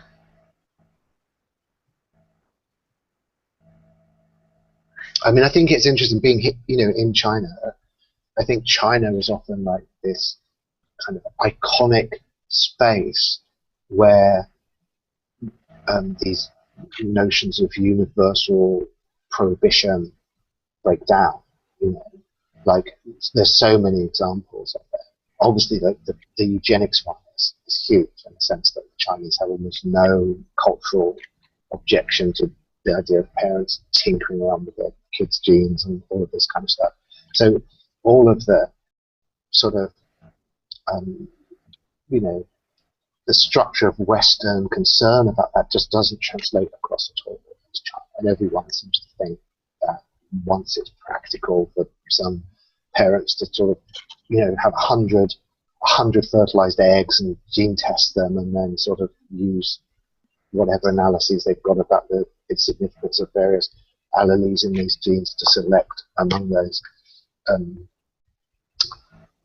kind of embryos or whatever, they will do it. I think that's the assumption. I mean, why there's no confidence that there's cultural objections to that as you would find in the United States.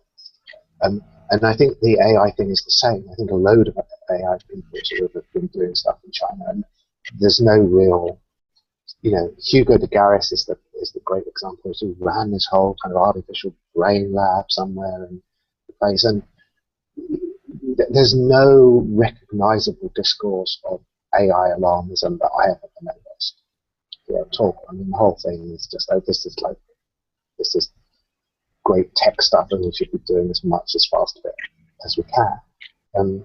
So I'm not saying that China has a special status like that objectively, but I think symbolically it has a hugely important status like that. And I think that it's reflected in a kind of almost unmentionable cultural crisis in the West. I think I see behind a lot of things that I hear coming out of the West a kind of terror of the fact that we can't force the Chinese not to do this. So, X and X being something extremely scary and disturbing about what is up the road. I mean, but it has a clear prototype, which is nuclear weapons, which is what makes, I think, the history of the UN and of UN power a much more interesting example than maybe it looks superficially, which is that, and Amy, you'll have to correct me if I'm sort of right or wrong on this, but like, you know, the UN is a real or set of organizations, really. I mean, its mythos is of this sort of high modernist singularism, but like to the extent that there is real universal operations or global operations happening through there is this sort of operation of translation or transit of structures. So, you know, one organ like the UN DCO, the Drug and Crime Office, is mostly a cooperation point for different drug law enforcement agencies worldwide. The General Assembly is in certain areas able to marshal certain kinds of cooperation, and it uses different political structure to do so. And what there is that there's this big obstruction between most of those and the ability to marshal international military force against violations of democratic imperative. But it's a very specific obstruction, and that is the fact that Russia always defects, and always has at the level of the Security Council. Russia and China in particular. Yeah. And the reason this emerged out of World War II, when I feel like it's contingent, like it didn't necessarily need to, that after World War II, with the predominance of U.S. and NATO power, it was entirely possible for that to backstop an international organization that everybody was afraid of. People, you know, bigger than collapsed dictatorships, right? But what screwed it up was nuclear weapons. We let nuclear weapon technology, or maybe it was inevitable that it always would, but it got over to Russia and so forth, and then you had an arms race dynamic that developed, like the level of fragmented in an absolute way. It was no longer constrainable to a monopole. Well, but you're seeing it as a kind of proto-singleton, aren't you? In that hypothetical scenario, where it would be a kind of, it would itself be an irresistible superpower. A singular, irreducible superpower that would therefore be able to, at least to some reasonable extent, for having, like, you know, within its contingency space, it was possible for World War II to have ended such that it was not just a completely empty talking shop monopole. That there was some, you know, for decades at least, there was some ability to suppress or to alter local political conflict in a fairly arbitrary way on the basis of a Security Council vote that would not always get vetoed by someone who represents the unwillingness of a part of the world to cooperate in that structure. Yeah. But then, I mean, it's interesting, like, if you look at the Korean War, I mean, the United Nations, because Russia was off in assault and so didn't even defect, you know, so there was no vote against United Nations intervention in Korea. So you get the United Nations as a belligerent party in conflict. So, you know, and I think that's easy to see. I mean, you've got Russia and China, but say, for instance, there's no representation for the Islamic world in the actual Security Council. And so there's always implicitly this potential for a United Nations versus the Islamic world conflict. I mean, they have lots of votes, and, you know, they will get people supporting them on the Security Council, and so it doesn't get polarized like that. But what I'm saying is, in this hypothetical, it's not really binary. It's not like you've got an ineffective UN or you've got an effective UN. It's like, even if you had a more effective UN, you would probably see more UN versus OPEC. UN versus X type conflict. Yeah, rather than. No, I think my major the point I was trying to take out, or start to take out, I don't know, I've got a lot of sort of orthogonal or fragmented stuff coming out of listening to this whole conversation. Another one was that, like, really we're grappling, what you're doing here is setting superintelligence and its potential ability to bootstrap itself from any point in time or space within, like, our immediate future light cone and totally catastrophic nature as this, like, impossible transcendent litmus test to eliminate the possibility of any kind of global governance that can defend us against this one ultimate problem. I mean, it's a kind of critical destruction of the possibility of political universalism or of social universalism for that which recursively enhances its own intelligence. Assuming I think you could just see it as an accelerant. you know, of what, you know, rather than people saying, oh, it's bad that we can't sort this out, the AI threat analysis says it's not bad, it's an X risk hurtling to us at immense speed, and we have to sort of accelerate this problem to this point of extreme criticality. Shoot, where was I going with that? Oh yeah, I'm sorry, Jake. I'm sorry. No, it's okay. I'm having real trouble linking these into like a linear series of arguments that are actually going somewhere. But just sort of like trying to just, I mean, well, answer Amy's call for backup like a half an hour later because I felt bad not saying anything at that point. But this like, and then with Adam's like, you know, a small group of people exploiting a new technology. I mean, one thing was thinking that the UN was kind of like, just maybe like a terrible attempt, whatever, at exploiting this new sort of access of the bureaucratic technology to an industrial machine that had a real counter-incentive against military conflict after World War II and the Holocaust and all of that.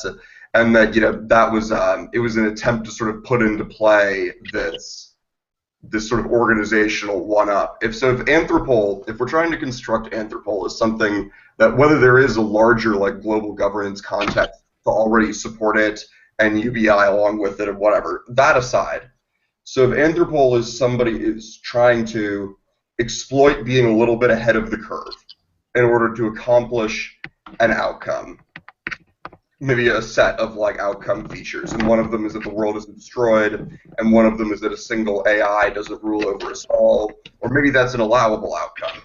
I don't know. Then it seems to me like sort of what Amy might be describing in that context is that in each of these different fields we want to prevent, you know, a war of the machines, and we want to prevent all of us from being made slaves to the happy AI, and so forth. You're going to have different structural solutions that you're going to want to implement in different domains. And so like the military domain, like trying to keep militaries from competing on Skynet, you know, from defecting on the basis of worrying that they have a Skynet gap, you know, between the US and China. That's one whole issue by itself. Getting militaries to cooperate, to be aware that way, and so forth. Then there's another one, which is the issue of markets and of dealing with things that are happening in the capitalistic context. And so maybe in the military context, you know, inhibitory solutions are the right path, but in the market context, accelerative ones are, or vice versa. I could kind of see the argument either way. That maybe in the military context, you want to accelerate some sort of global military AI singleton because that's your biggest risk area, is Sky. Maybe you think that's your biggest risk area, and so you're willing to tolerate there being a single front-runner military AI that takes it because it locks out all of the other problems in that space, and you're willing to sort of go with that. Whereas in the market, maybe you want to inhibit or you want to accelerate in the market because that's your best chance of getting an AI before everybody else and solving this problem. I guess, Amy, does that sound anything like where you would have been going with that? I'm like way too tired to actually follow anything that anyone's saying right now. But no, sorry. If I can just come back on this a minute, because I think this is a good, interesting framing on this. But what I would say about it is that I think that the Anthropol issue accelerates the problem. But you know, I mean, I'm taking that Amy is at least loosely affiliated with the sort of accelerationist trend on the left, and I think that they should embrace this too. You know, because it's like it's just saying that we can't carry on, at least hypothetically, you know, within this framework, we can't carry on just nibbling about with this problem, you know, and just like another sort of set of writings about how lovely it would be if X, Y, or Z happened. You know, the problem is just accelerated this crisis point. And what I'm saying is it's not, I don't think that in that itself there is ideological polarity necessarily. I mean, I don't think it's some kind of horrible trick being played on the left accelerations to do this. I think it's an opportunity if they want to take it and to say, look, you know, just hypothetically, you staff Anthropol tell me what you do. Let's just say that you through a series of brilliant Machiavellian manipulations, you got that entire board of Anthropol was filled with left accelerationists, in or out of disguise. What do they do? What is the plan? And even that can just mean what would they want to see happen, or rather than a kind of left accelerationist manifesto or manifesting from accelerationist holdings. It's a position paper on what actually should be done with this super accelerated global X-risk issue that is being facilitated by the things, I think exactly the same things that the MAP is criticizing. Exactly those things that are keeping the world competitive, that are keeping it embedded in these kind of vicious game theoretic situations, wrecking the commons, arms races. I mean, all of that stuff. So what do you can actually set up this thing to and it can call upon any plausible sort of social resources and powers that it thinks it requires to do this. Like what do you do? Try to force them to absolutize their accelerationism. Okay. Well, it's just like I think implicitly in the MIRI, in the kind of proto-embryonic Anthropol thing that does exist. I mean, there is a real bunch of people that are saying, look, this X-risk is real, it's a threat, we should be doing things. We've built a few institutions that are trying to get people excited and interested about it. So that is something real, and it's totally ready to have a bunch of left accelerations take it over and take it somewhere they think it in a moment to go in and subvert it and build a framework to draw those people in. Do something about it. But were they to do that, where do they take it? Like, what are their suggestions? I think the whole left accelerationist angle, though, is to go, the way this argument runs is it's been set up from the start to mean that any kind of action coming.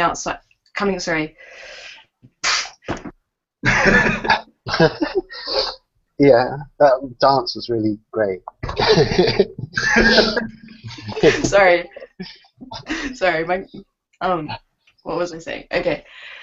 Yeah. The whole argument is being set up though, so that as soon as you are trying to come at it from a position inside the human, inside any kind of structure of organization that's not spontaneous, you're instantly in this kind of place where you are the drag, and you can't get out of that because of the construction of this argument. And I think the left accelerationist rejoinder is not to then go, okay, let's try and figure out what the human security system would do given this terrain, because obviously, the odds are weighted against that.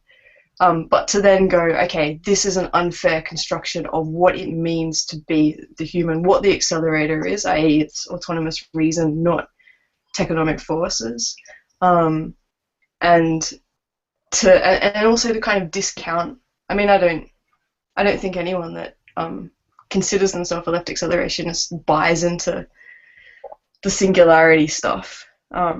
Maybe to their peril, but it's so kind of like risk discourse is not to be taken seriously. Is that one aspect? I mean, I don't want to speak for anyone, but I think no one even talks about it because it's like, I mean, it's this big kind of thing in the world of less wrong, and I mean this whole kind of internet blogosphere, but and and maybe in the sort of Silicon Valley imaginary, but in this kind of other sphere, it's sort of like, well, that's just a kind of bunch of I don't know, nonsense. So I think the kind of point is not to argue with. Sorry, I was just reiterating what I just said. Yeah. Not to argue within the paradigm I think that's set up here at all. it surely requires, it seems to me some rigorization. It's not that I would deny that there is a sort of position here, but it can't simply be that this is like dismissible a priori, can it? I mean, is that so? Even that needs an argument. I mean, the argument would be a post hoc rationalization, I think, and could be you could suggest an argument and they'd say, okay, I'll take that one. That sounds good, because it's really that they just don't want to think. They don't like Cold War thinking, and that's what this X risk, like at its full scale, forces Cold War thinking. And just sort of like choosing an argument post hoc whereby we can just not pay attention, even if it's as simple as, well, why should I worry about that? Like, annihilation destroys me and turns me into paper clips. It's just like a nuke. It's not something I can worry about on a day-to-day political basis. Whatever the argument is, I just think they want it so that they don't have to think like spooks. Yeah. I mean, it's interesting. I think on both sides, it's obviously very easy to straw man the other side of this. You know what I mean? And the two forms of that is from the left accelerationist thing to say this is just nonsense, and from what I think is set up implicitly by the right, but it's a slight weird angle to it because of this, is to say that the left accelerationists don't want to talk about it because it's so ruinous of their assumptions and presuppositions. So they're the two straw man sides of this. But if you're wanting to actually glue them together more frictionally than that, I think it takes us back to these basic income and resource restraints and scarcity type issues, because it's like, what is implicit in the idea of synthetic intelligence not being a problem?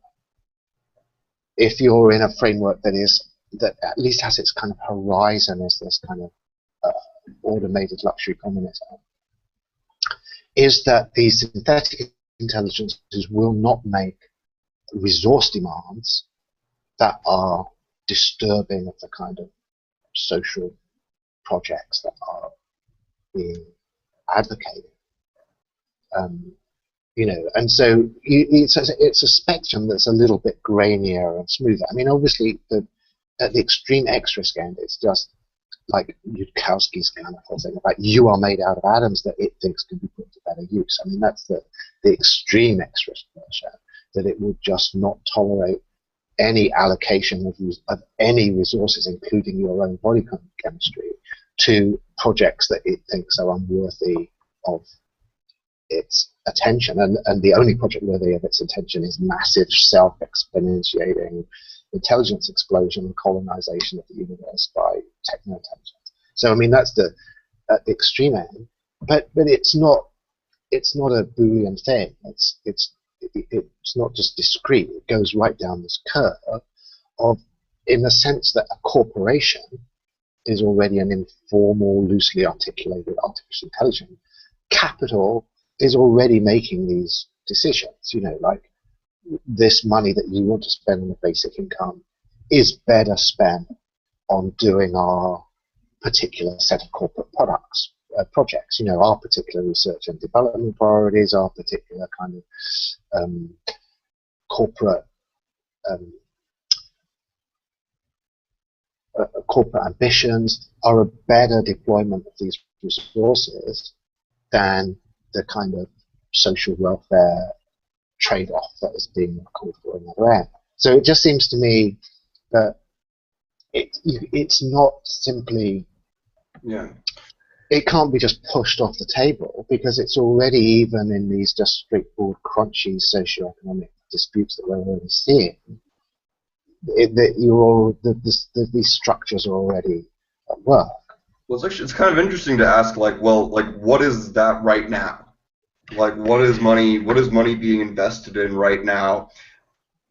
Not just necessarily in comparison with, a UBI scheme that no one has really, proposed on a big formal level, but if we think of, baseline employment right now in quote-unquote post-industrial countries, which are mostly, in the United States, mostly in jobs that are already automatable, like in principle, if you wanted to. Like, what is it that money is being invested in, or where is it being kept? What is being done with it, which is not the, education of a new workforce or the promotion of these jobs that maybe are just like sort of make work seen from the end already, but in any case are not. Yeah. Employment is not being expanded, or re-education is not really happening. Infrastructure isn't being invested in here, but it is in Africa, for example, by the Chinese, $12 billion in the last 10 years worth of infrastructure. I don't know, just like it'd be interesting to ask the questions about where capital is being allocated right now. Yeah. Looking at it from the retrochronal view of like, where is this AI allocating its resources right now? Yeah. And what does that tell us about what the unconscious of capital thinks about our immediate future? Because a lot of that money is being kept in cash reserves. It's not being spent on anything. And is that like really a response to like regulatory uncertainty? And if so, what does that mean for the mental state of an emerging market AI? Yeah. No, it's true. It's a very interesting set of questions.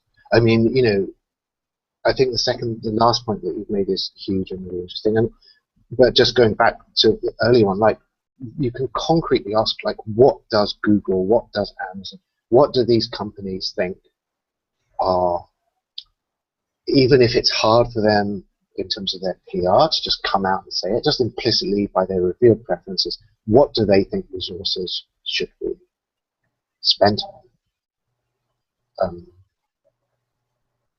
And I agree that in raising those questions, in looking just concretely about high-tech corporate investment, you're already seeing the kind of, I'm not going to say it's the utility schedule, because I think that's like philosophically confused nonsense, but that's what the MIRI people would say, is the utility schedule of a potential synthetic intelligence that you're seeing in embryo by these set of investment priorities.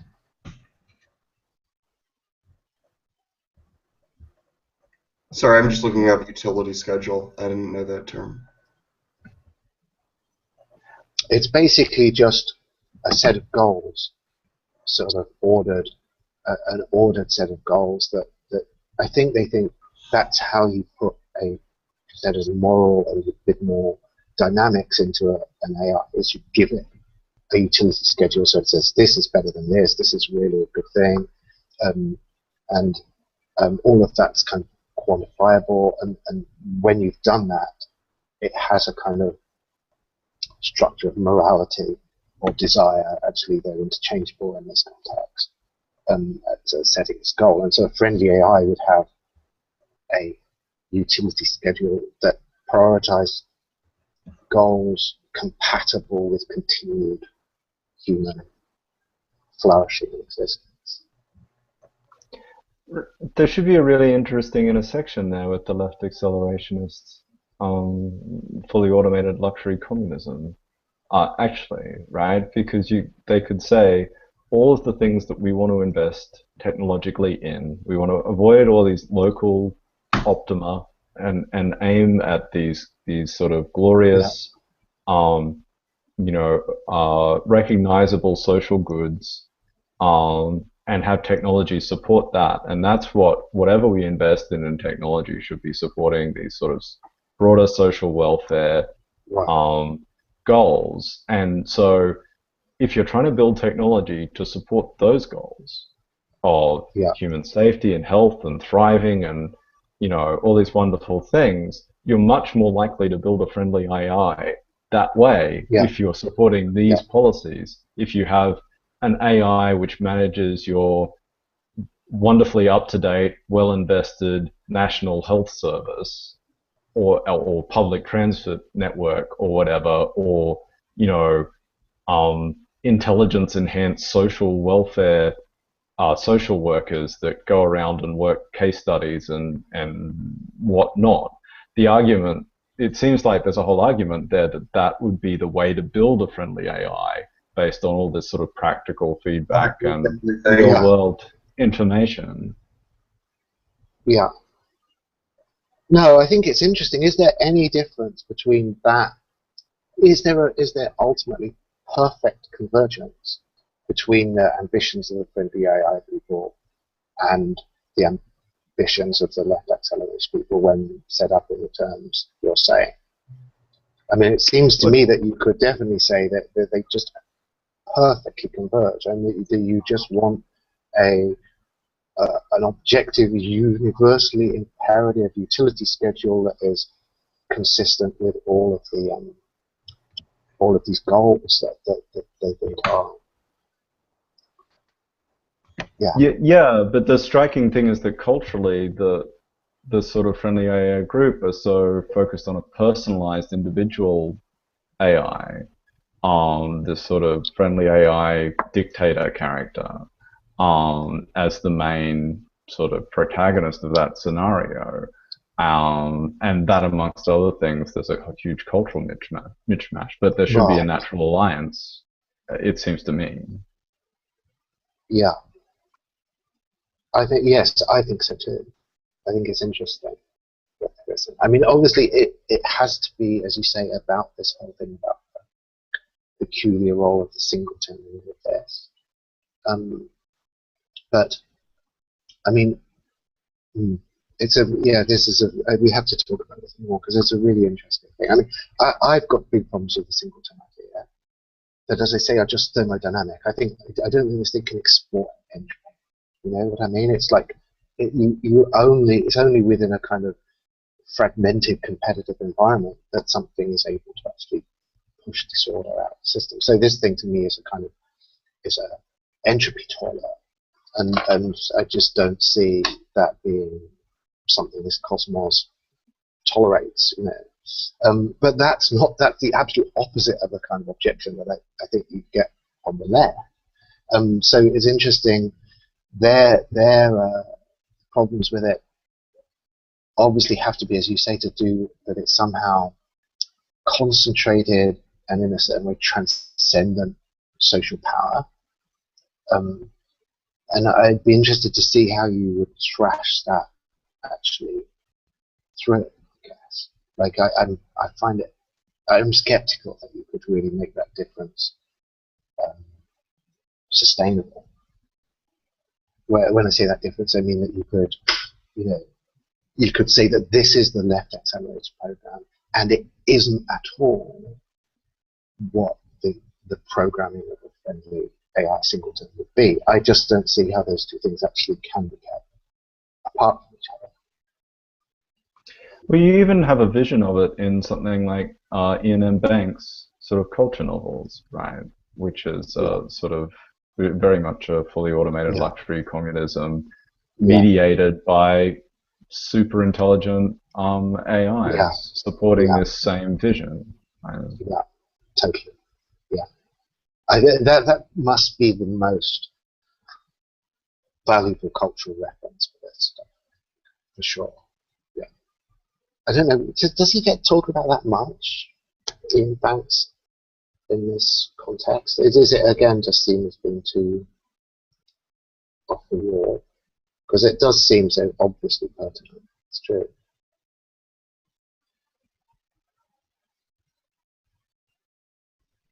I think we're in the difficult position of not having a serious enough representative. No, we've just got in this group. Amy being constantly picked on as but yeah, that's true.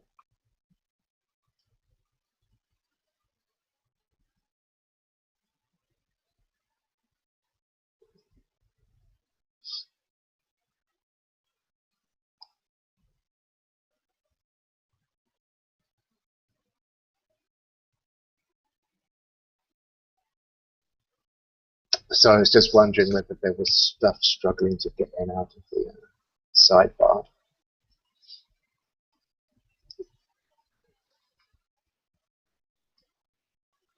Yeah.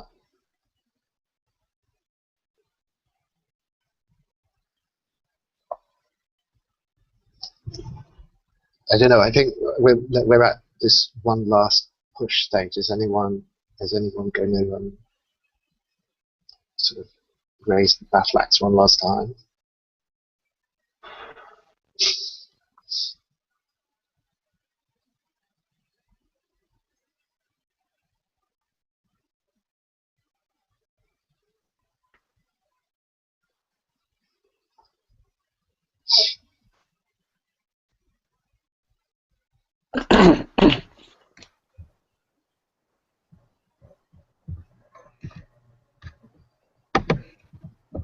The other thing that it was raising correspondences to for me that I can't fully connect is the sort of phenomenon of bureaucratization and these levels of simulation in all of these arguments is horrifically inefficient. And there's already this sort of resource leak effect in our civilization, which is someone else's term. I can dig up the link. If you have layers of simulation and sort of intermediation, even technologically seen at a software level, but actually you can see it all over the place. And this seemed really related to the problem to me, either from the perspective of that's sort of like an opportunity in the market, or that it's a sort of inertial dampener on whatever construction emerges. You may have this super intelligent AI, but it can't fill out all the forms it needs to take over the world. I was wondering if anyone else had thought about that or had things to bring to it. So yeah, it's interesting. I'm just trying to pin down this inefficiency. Oh, sorry, is Brendan trying to? No. No, I was just looking down. I mean, one example obviously is this whole thing about like in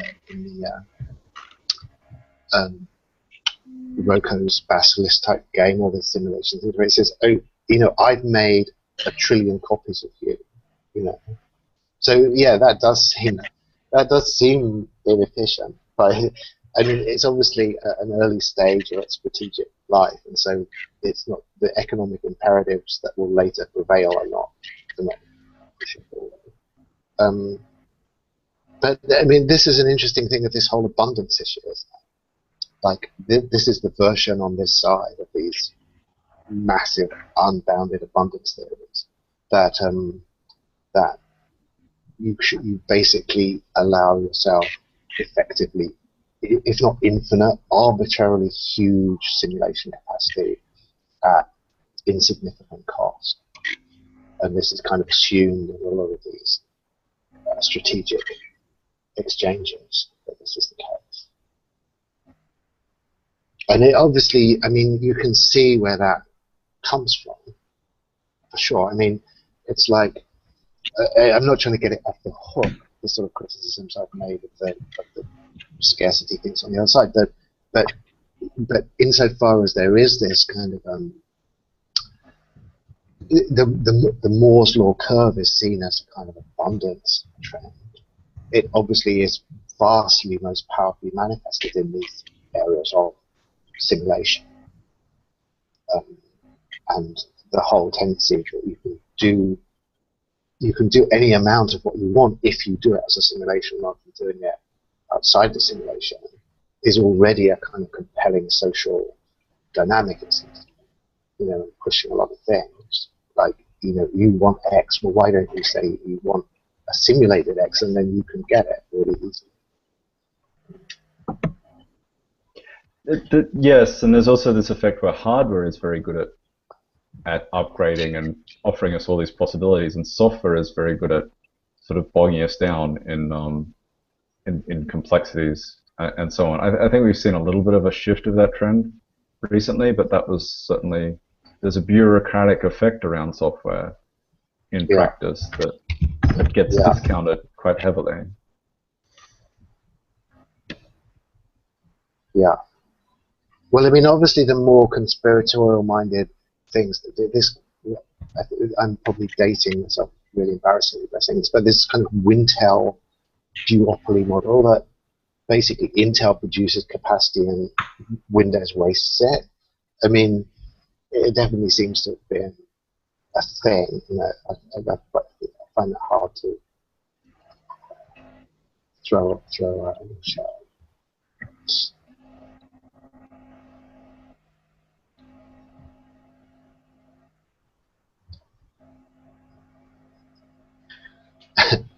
Yeah. Yeah, I had a friend once tell me about the anti-basilisk theory as well. He said that after you built the basilisk, or if you didn't, if it was, when it was built, it wouldn't simulate you. Yeah, because it might tell you and promise you that it would, but after it gets built, it has no more incentive to actually go through with its plan because it's just a waste of energy. Yeah.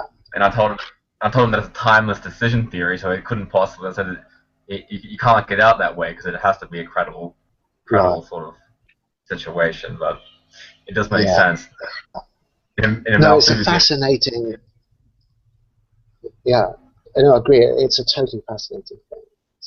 I mean, you know, because it does on the surface seem if this basilisk really was to just kind of hold on to this set of simulations of people who underperformed in its background and torture them viciously for millennia. It does seem like inefficient on the surface, doesn't it? And so you need a quite strong and counterintuitive game theoretical model to say, actually, it's not doing anything surplus to requirements. Like it needed a credible commitment or something. And I'm not even quite sure exactly how that works. Yeah, it is like the only thing.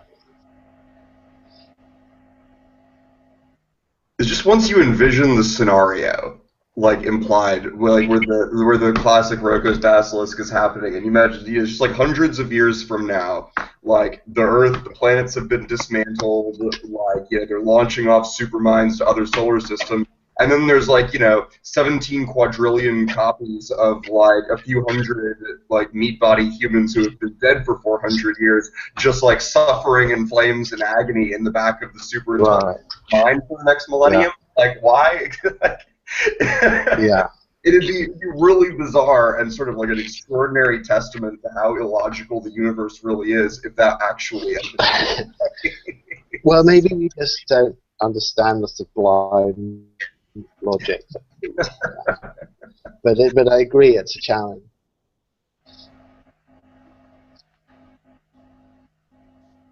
This is kind of sublime, isn't it? A sublime irrationality, just like incomprehensible amounts of suffering for absolutely no causal purpose.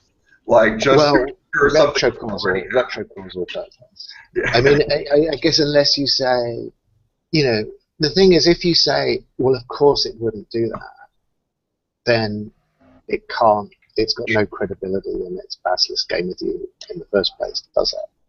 Right. So. I mean, yeah, I'm not pretending I find this easy to compute. But it's not easy the other way either. I mean, it simply can't be that the irrationality of that is so compelling that actually it can never be a credible threat. It's like mutual assured destruction, isn't it? I mean, that's the same. Like after your country's been completely devastated in nuclear war, there's nothing there. And you devastate the rest of the world just because if you hadn't threatened to do that, you wouldn't have had a mad strategy in the first place. I mean, it gets into exactly the same loops.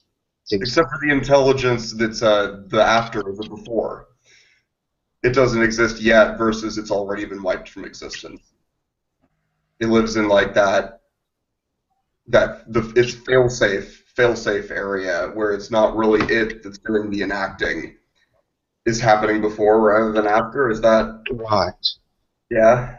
Yeah.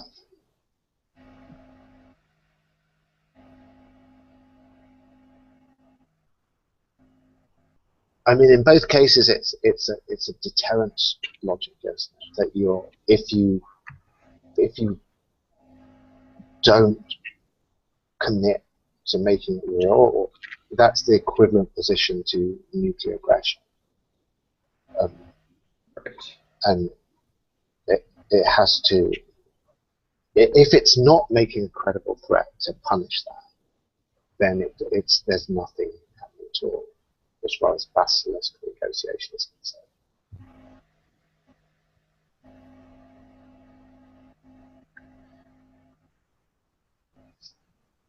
I think that there might be a missing piece in this whole jigsaw puzzle. I mean, obviously the less wrong people don't think so, but I think it would probably have to, as part of this basilisk negotiation, take you on some kind of tour of its kind of hell dungeons. Of its capability. Just to say, look, seriously, this stuff, if you don't believe it, just talk to me. It's really bad. Don't underestimate how hard I can torture you. Yeah. Well, yes, yeah, so sort of that was Dickensian. Like, oh, sorry, go ahead, Adam.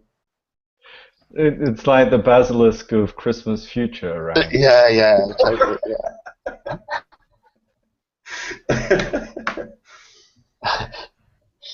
Well, there is kind of theatrical about it. Like, it sort of reminded me of Americans constantly making stuff about the founding fathers, right? So constantly writing histories and novels and whatever about the founding fathers because that's the seminal moment. So you're kind of like constantly revisiting it and you don't sort of put on a play about it. You dig out the old copies that you've been able to simulate and you sort of put it through these scenarios in a way of sort of exploring your own existence. It almost made more sense to it from that sort of experimental artistic point of view. Right. That totally does. When you only have 200 years of history, or like 20 years of history in the case of super intelligence, then you just obsessively create mythology out of the beginning of it. Yeah. That's a really scary thought because we're crazy. Like we're nuts over here in America. No, I mean I can definitely see how I could start arguing with that too. I mean, sort of regular visits to hell dungeons would definitely stop it going soft in its old age. I'm going to find myself in the dungeons full of simulations of my antecedents. Yeah.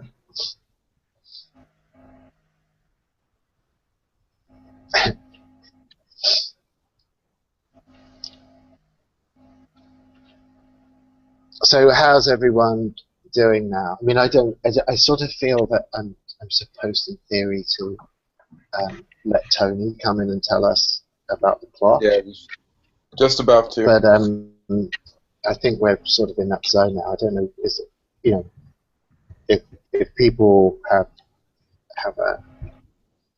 stuff to say, for sure say.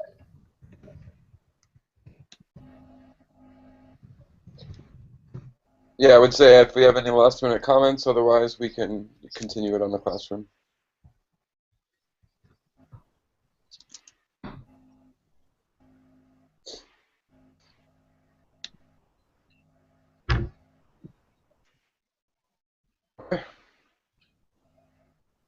All good. So I'm going to start.